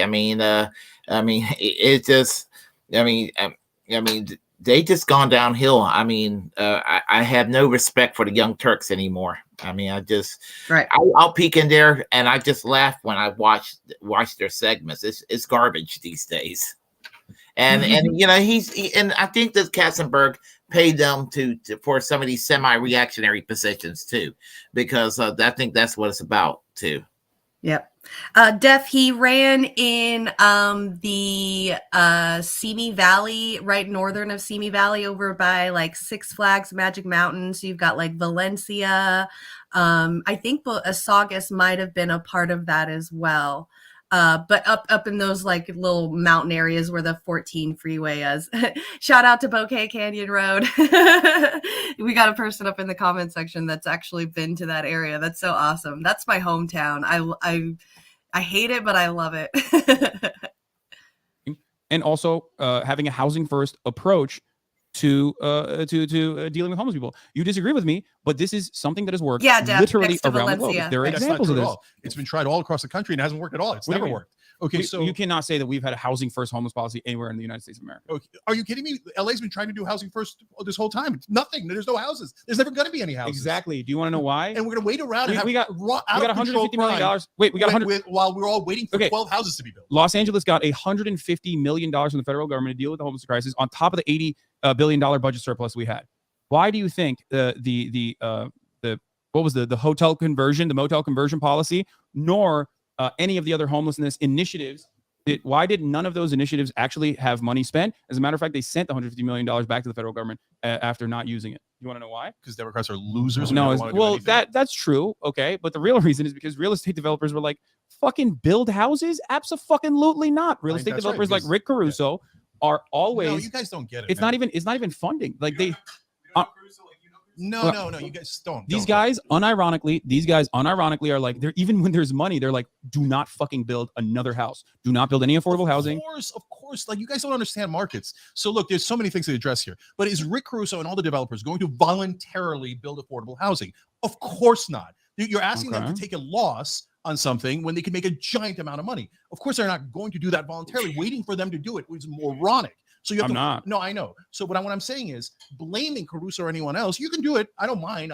Caruso's not my uncle. I don't give a shit, right? But I can't believe how great he is. But that's not going to solve anything, right? You have to force them to do affordable housing. I agree. Force them, right? And the Democrat would never. I would have to agree with Shake on that as well. They're not going to do it if right, Def. Of course, the motherfucker's not even on his own show and he still talks like that. Like, that's just his thing. I guess has a habit of saying it. But I agree. I agree with what he's saying, that they're not going to the profit motive and losing money. They're not going to build the houses. This is just, we have to force them. I was just talking about this last week, that, there's got to be a point where, I know a lot of people on the left are like, don't be violent. We need to be anti-violent, but there's got to be a point where we can scare them into doing things that we want them to do to help better society, because they're never going, just as they just proved right there with that truth, they're never going to do anything, because if it causes them a loss financially,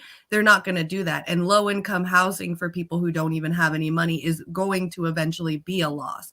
And that's a major problem with capitalist societies. Absolutely. I don't believe in violence, but I do believe in direct action.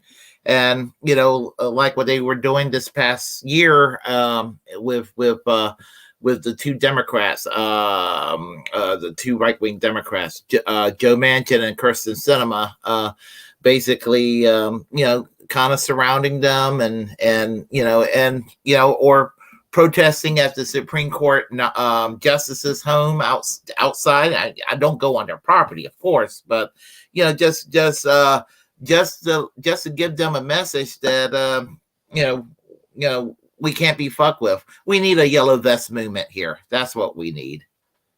Yeah, investment, absolutely. Yeah, And yellow vest movement, like in France. Like yellow vest movement. Yeah. Got it. I thought you said investment. Sorry. Yeah, no, I agree. Every time I watch anything that goes on with protest in France, I'm always just like, the French are just so badass. They're just I so love it. fucking cool. I know. And that's where I feel like, if our country wasn't so enormous that we've got enough people that are mad that we could get something like that. It just sucks is like when earlier when we were talking about the DAPL, like North Dakota Pipeline had up to 2 to 3 million people at one point on that land protesting. But if you lived in a whole nother state, you were never even bothered by it. If you didn't watch the news and keep up to date, you would have never even known anything that was going on. And that's where there's got to be some kind of like a union forming or a type of like a long distance organization to try to get every place in every state to do it all at the same time. That I think that's where our downfall is, and where France gets to be the lucky one, because their country is just such a small little area that they got 3 or 4 giant protests, that country's going to know about it. Yeah, they can shut a country down so quickly in France. I'm deeply jealous of how they can do it. I've seen them do it over the years, and even right-wing governments in France, center-right governments in France, that are to the left of the Democrats here in governing, they just trim the welfare state a little bit. They'll shut the country down, and I love it. And right now they're having problems with this guy. What's his name? Emmanuel. What's his name? Macron. Yeah. But I guess we'll see what happens down the road. But historically, they have had a lot of success in shutting the country down. And we need that here. Best example in Europe is the Carnation Revolution in Portugal, one of the last fascist countries to go down within a day. In 1974, the military, opposed to the government, basically shut the country down, and the country became a democracy within a day. Yeah.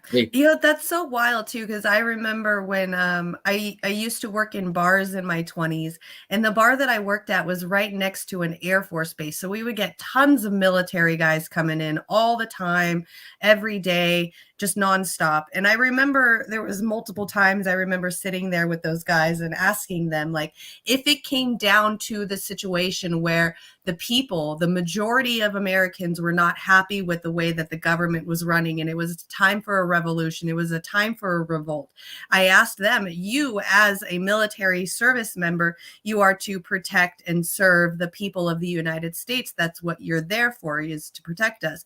So if it came down to us fighting against our government, would you as a military robot protect us, defend us, be on our side, or would you protect the government? And I never got an answer from them. It was always just a blank stare or a look at me like, I never thought about it like that. And I think that's, maybe partially where our military is brainwashed. That's why I call them robots. I think they might be brainwashed, is the fact that, yeah, you're doing something for our country by going overseas, but what if this stuff happens on our own land? Whose side are you going to be on? I think that where France did that in the Carnation Revolution, definitely if we get enough of our military mindset to change, of like, no, we're supposed to be doing this to protect our citizens, not doing this to protect corporations and oil monopolies. I think that if they can change that mindset, that there could possibly maybe eventually be a way. But that's literally like upending all the brainwashing of the military, which would be impossible. There's actually an interesting movie about the Carnation Revolution. It's called April Captains. It's in Portuguese, and you can actually watch it all the way through on YouTube. But I think if you can find it with the English subtitles, even better. And I owned a DVD, but let's see, what's her name? The actress, Mercedes, the girlfriend of from, what's the name of that actor? Gosh, She was in Pulp Fiction, and she was one of the major characters in Pulp Fiction. She's the star of the film, anyway, and the director. And I highly recommend that movie because you'll see how Portugal was an authoritarian dictatorship, and then it became a democracy before the day was over. Oh wow, fascinating. That would be so cool. I wish America could do that. Yeah. Do that. Would never do that because there's like the minute they run into a donor, they wet themselves. Oh, it's a donor. I bet you Karen Bass turns around and kisses Caruso's ass. I don't disagree with anything you just said. I've never been like a vote for the Democrat and we'll solve all the problems type of person anyway.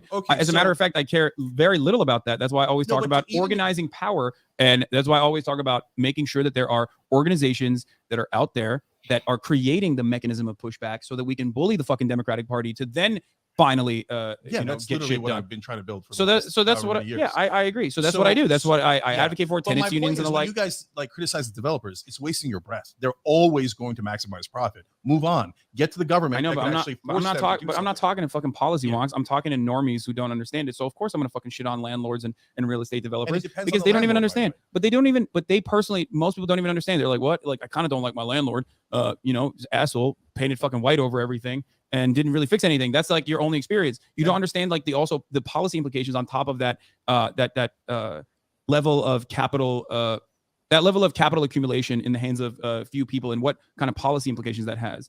They are able to get their desires across to Democrats and Republicans. And by the way, you have to have a distinction there between small business owners and large business owners, small landlords and large landlords. Large landlords are going to steamroll you. They only care about maximizing profit. And if they don't, if they're an executive, they'll be fired and they'll be replaced by someone else. Small landlords oftentimes are good people who are small business owners trying to do the best they can. I know guys, by the way, they're pricks. I don't care about a grandma or grandpa who has like a fucking nest egg and that's like their that's their pension, that's their retirement fund. That's not what I'm talking about. That's not. But I want to be clear because people don't. But it doesn't matter. Okay, it doesn't now matter. Let's go to homelessness. You say, look. Ultimately, we're talking about homelessness. Okay. Yeah. So And if you think that a housing first policy has not been achieved or like some level of market control has not been successfully done, I'm sure you've heard this. Like, the existence of places like Red Vienna, as a matter of fact, right? Where 65% of the fucking housing in Vienna, in Austria, is publicly owned. It's like literally government housing that they created. It's beautiful, it's mixed income, and it fucking works. Places with higher social safety nets, or better social safety nets, with better programs for reintegration, with less of a aggressive carceral state, unironically have demonstrably more positive results with combating recidivism, with dealing with homelessness. Like these are places that exist on the planet. So first of all, there's two different things that we have to talk about: short term and long term. In the long term, doing what Vienna did, what Utah did, what Houston is doing is correct. Okay. So in the long term, of course, you have to build affordable housing. Of course, you have to get folks into houses. Okay. So, but the problem is in the short term, when LA and other places go, oh, we're theoretically going to build houses 48 years from now. So in the short term, we're not going to do anything. Okay. And we're going to call that hashtag freedom. That doesn't make any sense. So what that leads to is what we have here in LA, which is, so I go to Supercuts a couple of weeks ago. The windows busted in. I asked the hairdresser what happened. The whole place, the entire strip mall is a disaster zone. Okay, the windows also broken at the ice cream shop right next to it. She said, well, people started coming in and just taking whatever they wanted. We would call the cops, and then nobody ever came. So we stopped calling the cops. Now they started throwing bricks through our window, right? And so the ice cream place stopped fixing it. We keep fixing it every time they throw a brick. So this is a working class person that's pretty scared every time she comes into work because anyone can come in and take whatever they want because there's goddamn anarchy in LA, like literally lawlessness. Okay, you smile, but it's literally, go ahead. You will call the cops on the guy jerking off in front of the house. They won't come, right? Well, I mean, so, I wouldn't so you don't anyway. want to call. Yeah, you don't want to call the cops. But how about a family that's got kids? I mean, my mom stays with me here. It's not like it's a comfortable situation. Yeah, and I don't think if he attacks your mom, okay, no, goddamn right, I'm going to call the cops on that guy. So there's a guy who went and jerked off in front of a different haircut place in LA for 40 minutes, and the cops are like, and whatever, who cares? The women inside are terrified.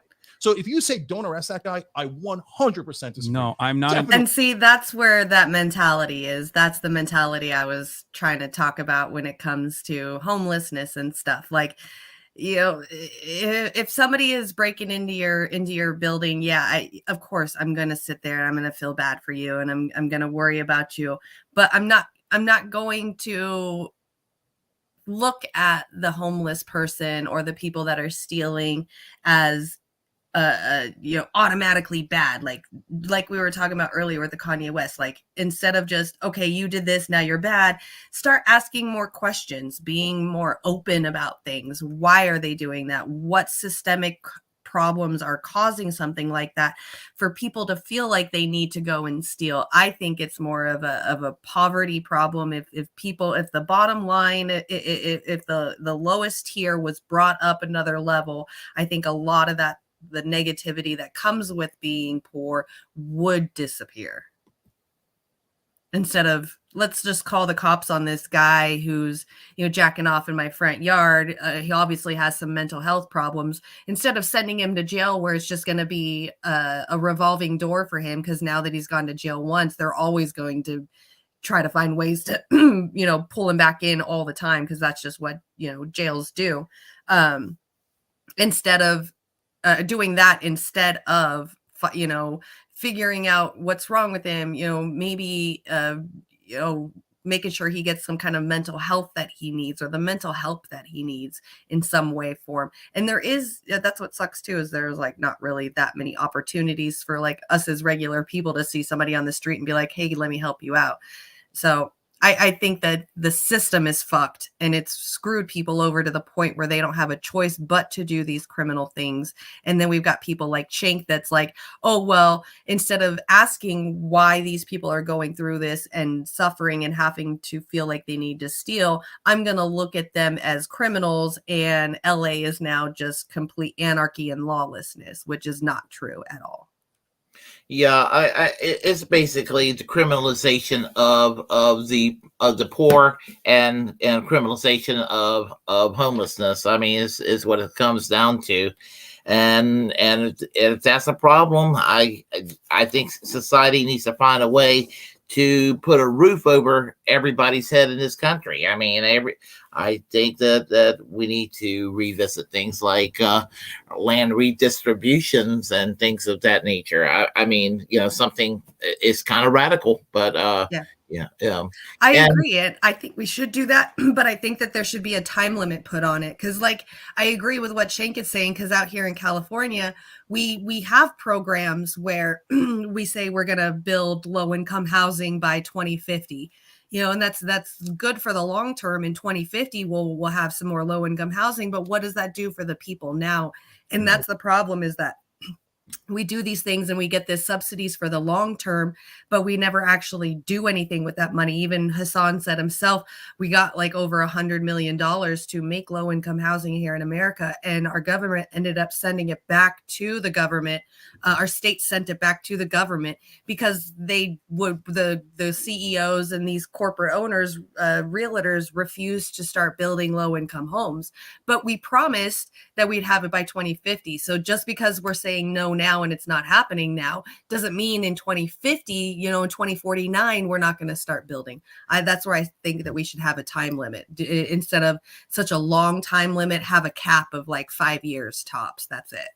Now, I had a conversation with my dad when COVID, a few months after COVID broke out and when the stimulus checks came about, and he thought that, and my dad's kind of conservative, but he thought that maybe a universal basic income would have been a hell of a lot cheaper to do. And what would have happened, it will allow people in concentrated areas to move to places where the cost of living is a little bit lower. And so it might actually probably do things like, it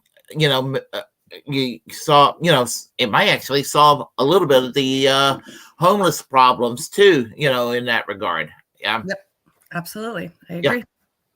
Totally arrest that guy. No, I don't. First of all, that dude is committing a crime. Exactly. So yes, I do agree with arresting someone who has their dick out and are jerking out in public.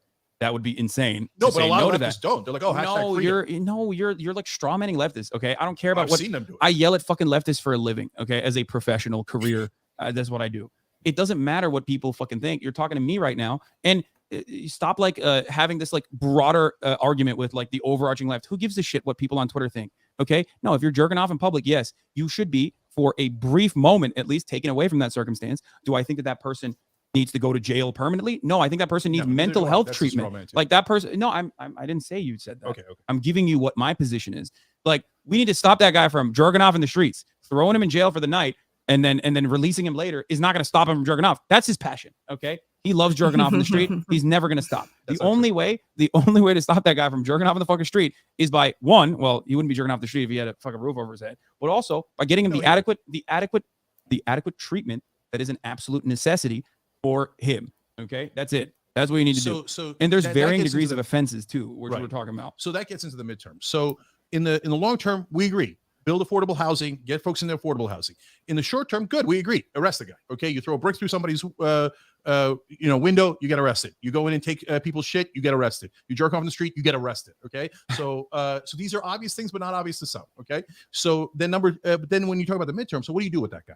So do I want to put that guy in prison for a long time? No, I don't. Right, but do I want to make sure that there are consequences? Yes. Okay, so why? Well, 3 years ago, nobody was jerking off in the streets in LA. Then we stopped enforcing the law completely, and now everybody's doing it, right? No, I'm serious. Literally driving my kid to school on Friday. Guy in front of the 7-Eleven, like a couple blocks from my house. Bro, that he's doing it. Guy, I know. a couple of weeks ago, dropping my parents. It's off. not, dude. There's a guy doing it right in front of the their reason house. why there's more homeless people jerking off in the fucking streets is because we're letting them. No, dude. 100%. Oh my God. Come on. It's because there's more homeless people, and the more homeless people there are, the longer their homelessness continues, the more fucking mentally ill they become. And that's He's fucking right. Like Hassan is seriously 100% right. And I cannot believe somebody like Shank, who is supposed to be a Democrat, would even think of something like that. Agreed, Les Bones. Shank is not an ally whatsoever. He thinks that because we're lawless, that more people are allowed to go and masturbate on the streets, so more people go and masturbate on the streets. No, we have a homelessness problem, a homing problem, so more people are ending up on the streets because the cost of living is going up and people's income isn't going up with it. So people are losing their home. They're lasting longer on the streets, which their mental health deteriorates immensely on the streets. Absolutely does. It's a daily struggle. It's a minute by minute struggle out there on the streets. And he thinks that it's just the lawlessness and that there's more people, but it's not. It's more homeless people. More people are going homeless. More people are getting mental health problems. And so it's going to happen. And you're going to see it more often. Yeah. Shank is a joke. Yeah, I was going to say something and it just slipped my mind, but anyway, it may come back to me in a moment. Okay, no problem. I feel that. It's only happening as a consequence of the housing market. Is a direct, it's not even fucking correlation. It's a causal factor. Don't infantilize them. They know there's a range. There's a spectrum. Homeless people know exactly what they're doing. They're like, no. There's a range. There's a range. Okay. So for example, different anecdote. A neighbor that's 3 houses down from me, my street. Okay. Homeless guy comes and starts making lewd comments to women inside her house. She's scared to death. Okay. She says, I'm going to call the cops. He says, go ahead. They're not going to come. Okay. Now I've heard, go ahead. They're not going to come half a dozen times. Okay. In New York and LA. Like, so homeless people and not all homeless people are criminals, obviously, right? Not all criminals are homeless, obviously, but there is an intersection, right? And so those folks have gotten the memo. There are no laws. You can do anything you want. So she calls the cops don't come. What does the guy do? He goes and sits in her backyard. Bro, motherfuckers are literally jerking off in public. You think they're watching television to be like, oh, wow. You think they don't know? Eric Garcetti, why do you think they're going and grabbing all the stuff? You think the word's not out on the street? No, that you could steal under $1,000 and there are no consequences. Yes, the reason why people do that is also, again, when's the last time you fucking bricked the window and like stole shit? Because I'm not a criminal. And exactly. I'm not desperate and I'm not all exactly. These That's I'm the not point. Unbalanced and I'm not. Yeah, no fentanyl. shit. That's what. Wait. Hold up. That's the point. The only reason why motherfuckers are doing that is because they have nothing to lose. They're in a dire economic situation. They weren't doing it 3 years ago, Haas. Yes, They're they doing were. it now because there are no consequences. Yes, they were. They were not, Haas. They're absolutely not. There was. Okay. I never went to a Now that I'm sorry, really quick. I just want everybody to know that 3 years ago, you could still pretty much just not get all it is if you steal under $600 in California, it just changes it from a felony to a misdemeanor. All it is that's you still go to jail, you still get in trouble, you still get fined, you still have to pay back restitution fines. So he's tripping about the whole you just get away with it. Up to $600 is a misdemeanor, and then 600 and above is a felony, and both of those crimes has a restitution fine. And a restitution fine, when it comes to that kind of stuff in courthouses, there's always Jesus Christ, money added on top of it. I forgot the name of the word, but you have to pay extra as well. So just, it's not what Shank is saying at all. He just thinks it's like that because he doesn't know anything about the criminal system and the justice system and how it works. Yeah. They were like, oh, sorry. Oh, no, that's okay. Yeah. Go ahead. You want to say something? Oh, no, that's fine. I would just. Okay.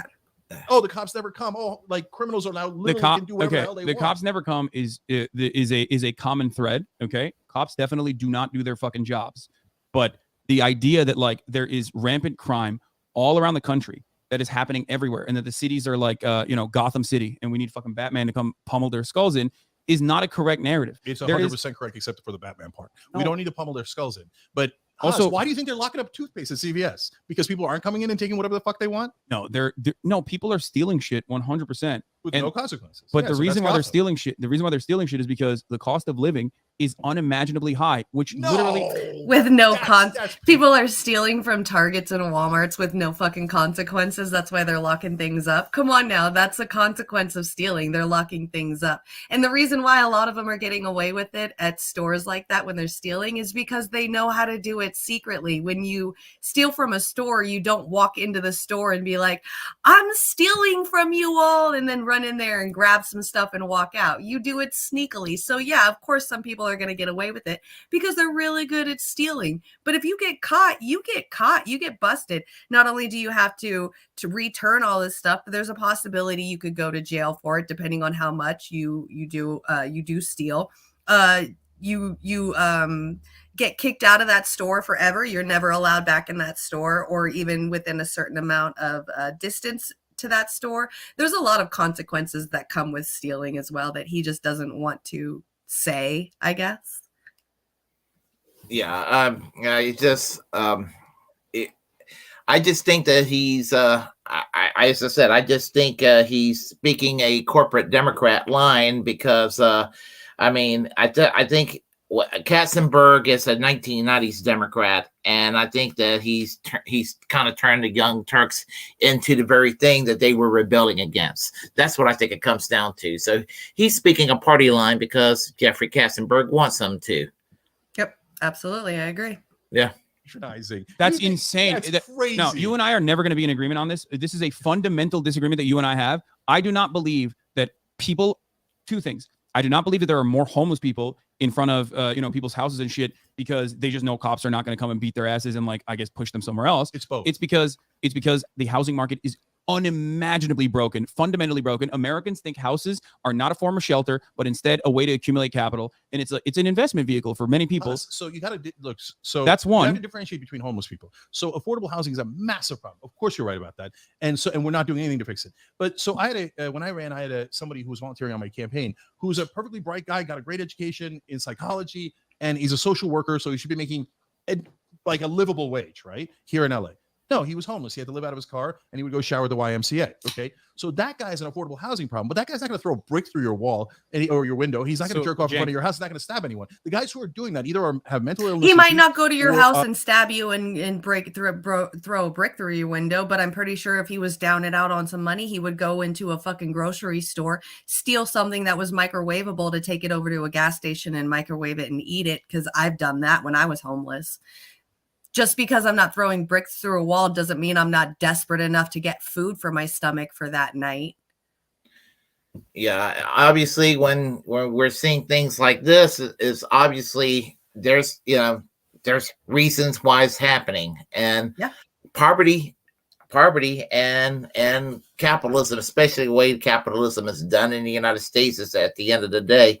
I used to think that if you tweak the system, things will be better, but it is the deep profit motive itself that just needs to be questioned and taken care of. Right. Absolutely. Def makes a really good point too. Homeless people can't afford rent and are stealing things to survive. Arrest them and fine them so the taxpayers foot the bill for their imprisonment. That's another very valid point. Absolutely. Or just flat out criminals, but mainly drugs, fentanyl, etc. And no one on Fent is stealing shit, bro. Have you? No, but they are throwing breaks through windows. I mean, why? What's the like? Bro, fentanyl knocks you out. What are you talking about? It's like we're talking about medical grade heroin. No shot. They're not doing any of that. It's meth, probably. Meth, fentanyl, whatever it is. That's ridiculous. There's another sign that Chink doesn't know what he's talking about, because he's talking about how all these homeless people are all fucked up on fentanyl, stealing things and breaking windows. I'm sorry, but that means that you have no idea what's going on in the homelessness situation, because fentanyl is like heroin. You pretty much can't even get up from sitting down on fentanyl. So it's kind of like saying that, you know, weed smokers are criminals as well. You know, like the worst thing that you can do on weed is eat too much of your food. Like the worst thing you could probably, other than dying of fentanyl, because it's super easy to die from it, the worst thing that happens on fentanyl is you knock out, you go to sleep. It's like heroin. There's like not much of a difference, just more potent. It's just more proof that Jake doesn't know what he's talking about. But listen, it's not ridiculous. You think that it's not drugs?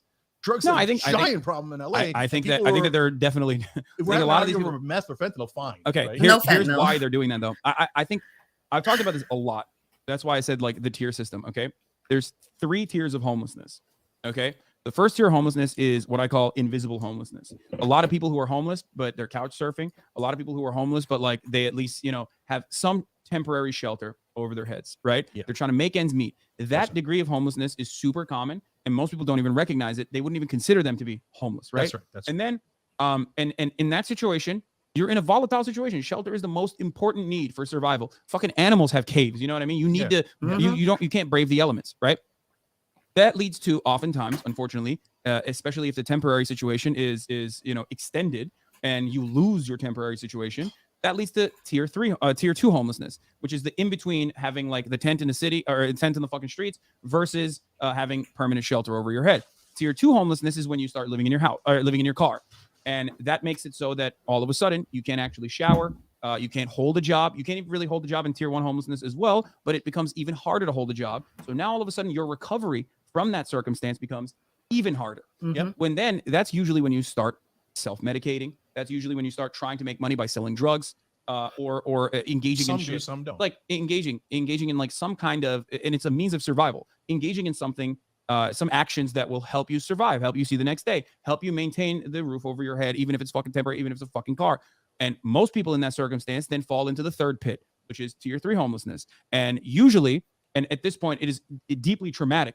The volatility and the instability and insecurity of not having permanent shelter is so fucking traumatic that it starts breaking your brain. That's why you see the motherfuckers that are walking around the streets with like, with their dicks out and taking shits on the sidewalk and like throwing it at people, sometimes engaging in like violent behavior. Those are people, unfortunately, that don't even have a fucking tent. They're just like literally sleeping on a sleeping bag if they can find one. Those dudes have had their brains completely wiped out. It doesn't happen because those people are evil. It doesn't happen because those people are lazy. It doesn't happen because those people are immoral. That action comes. No, they're not immoral. You can't say that they you're are. nuts. No, half and half. Look, we agree on tier 1 homelessness. We largely agree on tier 2. On tier 3, so there are guys whose brain is fried, 100%. On those guys, I would fund mental health treatment, which we don't do, and then I would force them to get mental health treatment. So there is no, I think maybe he'll recover on his own on the streets. Yes, involuntary holds are an unfortunate necessity for some people. Yes, especially ones that do not have, especially people that unfortunately do not have like a way to even give consent in medical decisions. When you go in but that should be handled again by social workers and not police. Yes, okay, no problem. Okay. But the police need to be there to protect the social workers, but yes, mental health treatment delivered by social workers, we hope, but with safety, okay? But when you say that it's not immorality, no, within the range of those folks who are in tier 3, there's different ranges of your brain being zapped, right? Because of drugs, mental health issues, etc. And then there's different ranges of people who choose to do it because they want to, and people who are desperate, etc., etc. You think some people don't get off on it? I think that there is absolutely maybe like a maximum of 10 trust fund kids that want to LARP like an anarchist lifestyle for the summer or whatever. And beyond that, no, these people are not in. So a guy who goes and sexually assaults a woman in the streets, he's not immoral?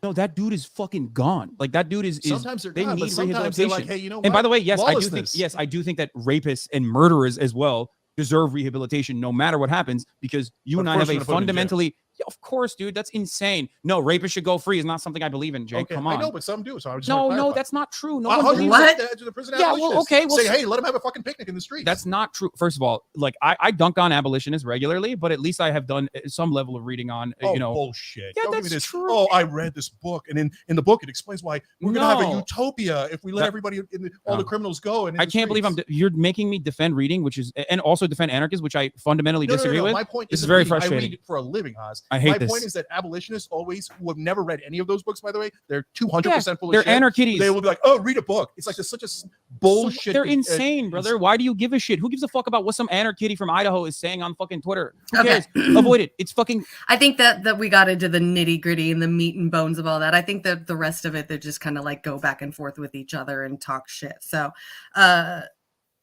what do you think about Shank's view on homelessness? I think he should know better. I mean, I think he's a hypocrite, and I as I said, I think he's bribed to speak a party line, a corporate Democrat party line now, while pretending to be this crusader for progressivism. Yep, I Yeah. agree.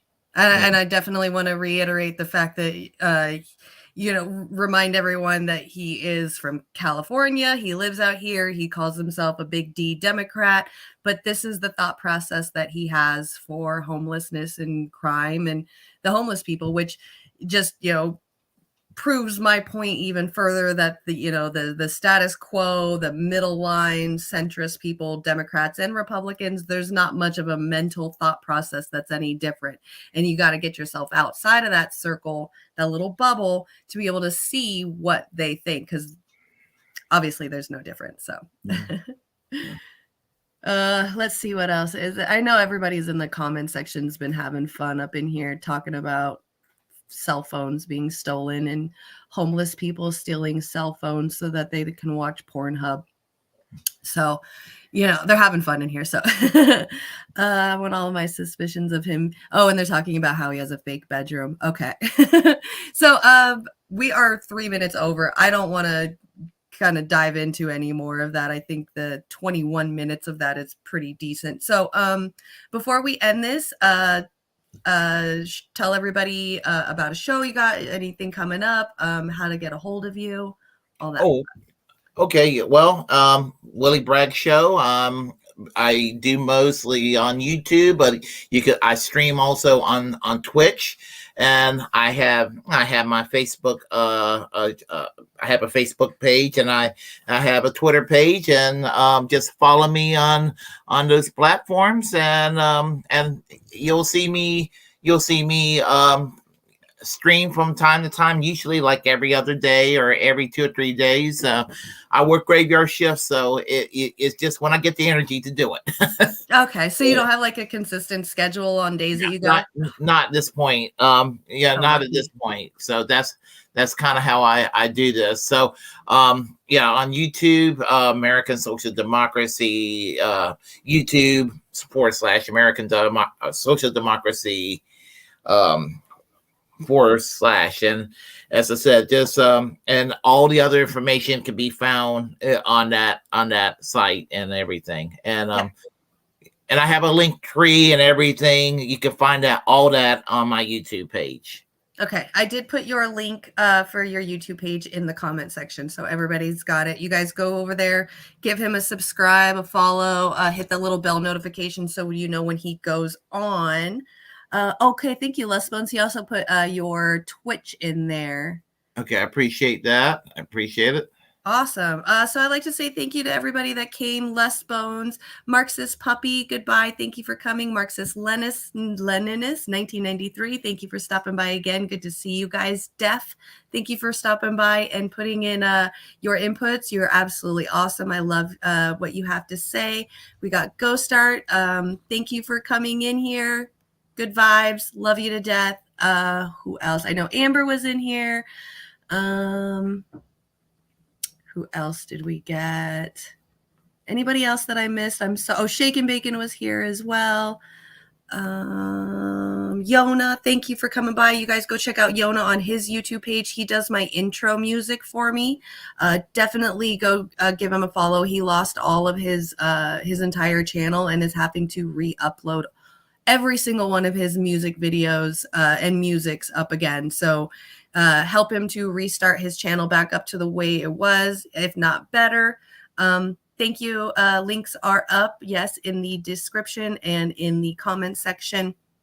And thank you, Willie, for coming by and hanging out with me today. I hope I didn't bore you too much. Oh, absolutely. I enjoyed every second of it. And I'm going to have you on my program too in the near future. Absolutely. We can keep going back and forth as much as you want. It kind of seems like we do the same thing on both of our shows anyway. We just watch, pause, talk, watch, pause, talk. So exactly. And it's a good thing. It's a good thing. So yeah. I enjoyed it. And thank you for having me here.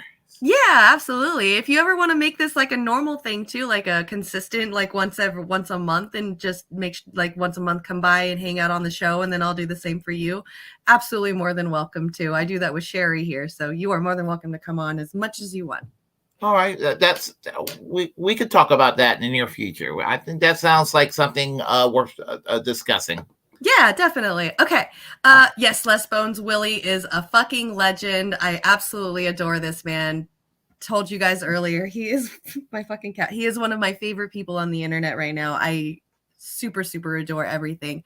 Rockfin, let's see. We got nobody out on Rockfin. All right. I am going to Les Bones. If you guys want to head over to Twitch, I am going to give Nikki the raid here in about 10 seconds. It looks like she's watching the Humanist Report talking about Kanye West. So give it 2 more seconds. Then we'll be heading over there. All right. Goodbye, Twitch. All right. All right. I already went Les Bones. Too late. Sorry. All right. Thank you, everybody, for coming. I hope to see you all again tomorrow. Keep an eye out for the clips today that I'll be releasing. And have a good night. Have a good week. And hopefully we'll see you guys all on the flip side. All right. Peace. Peace. Take care.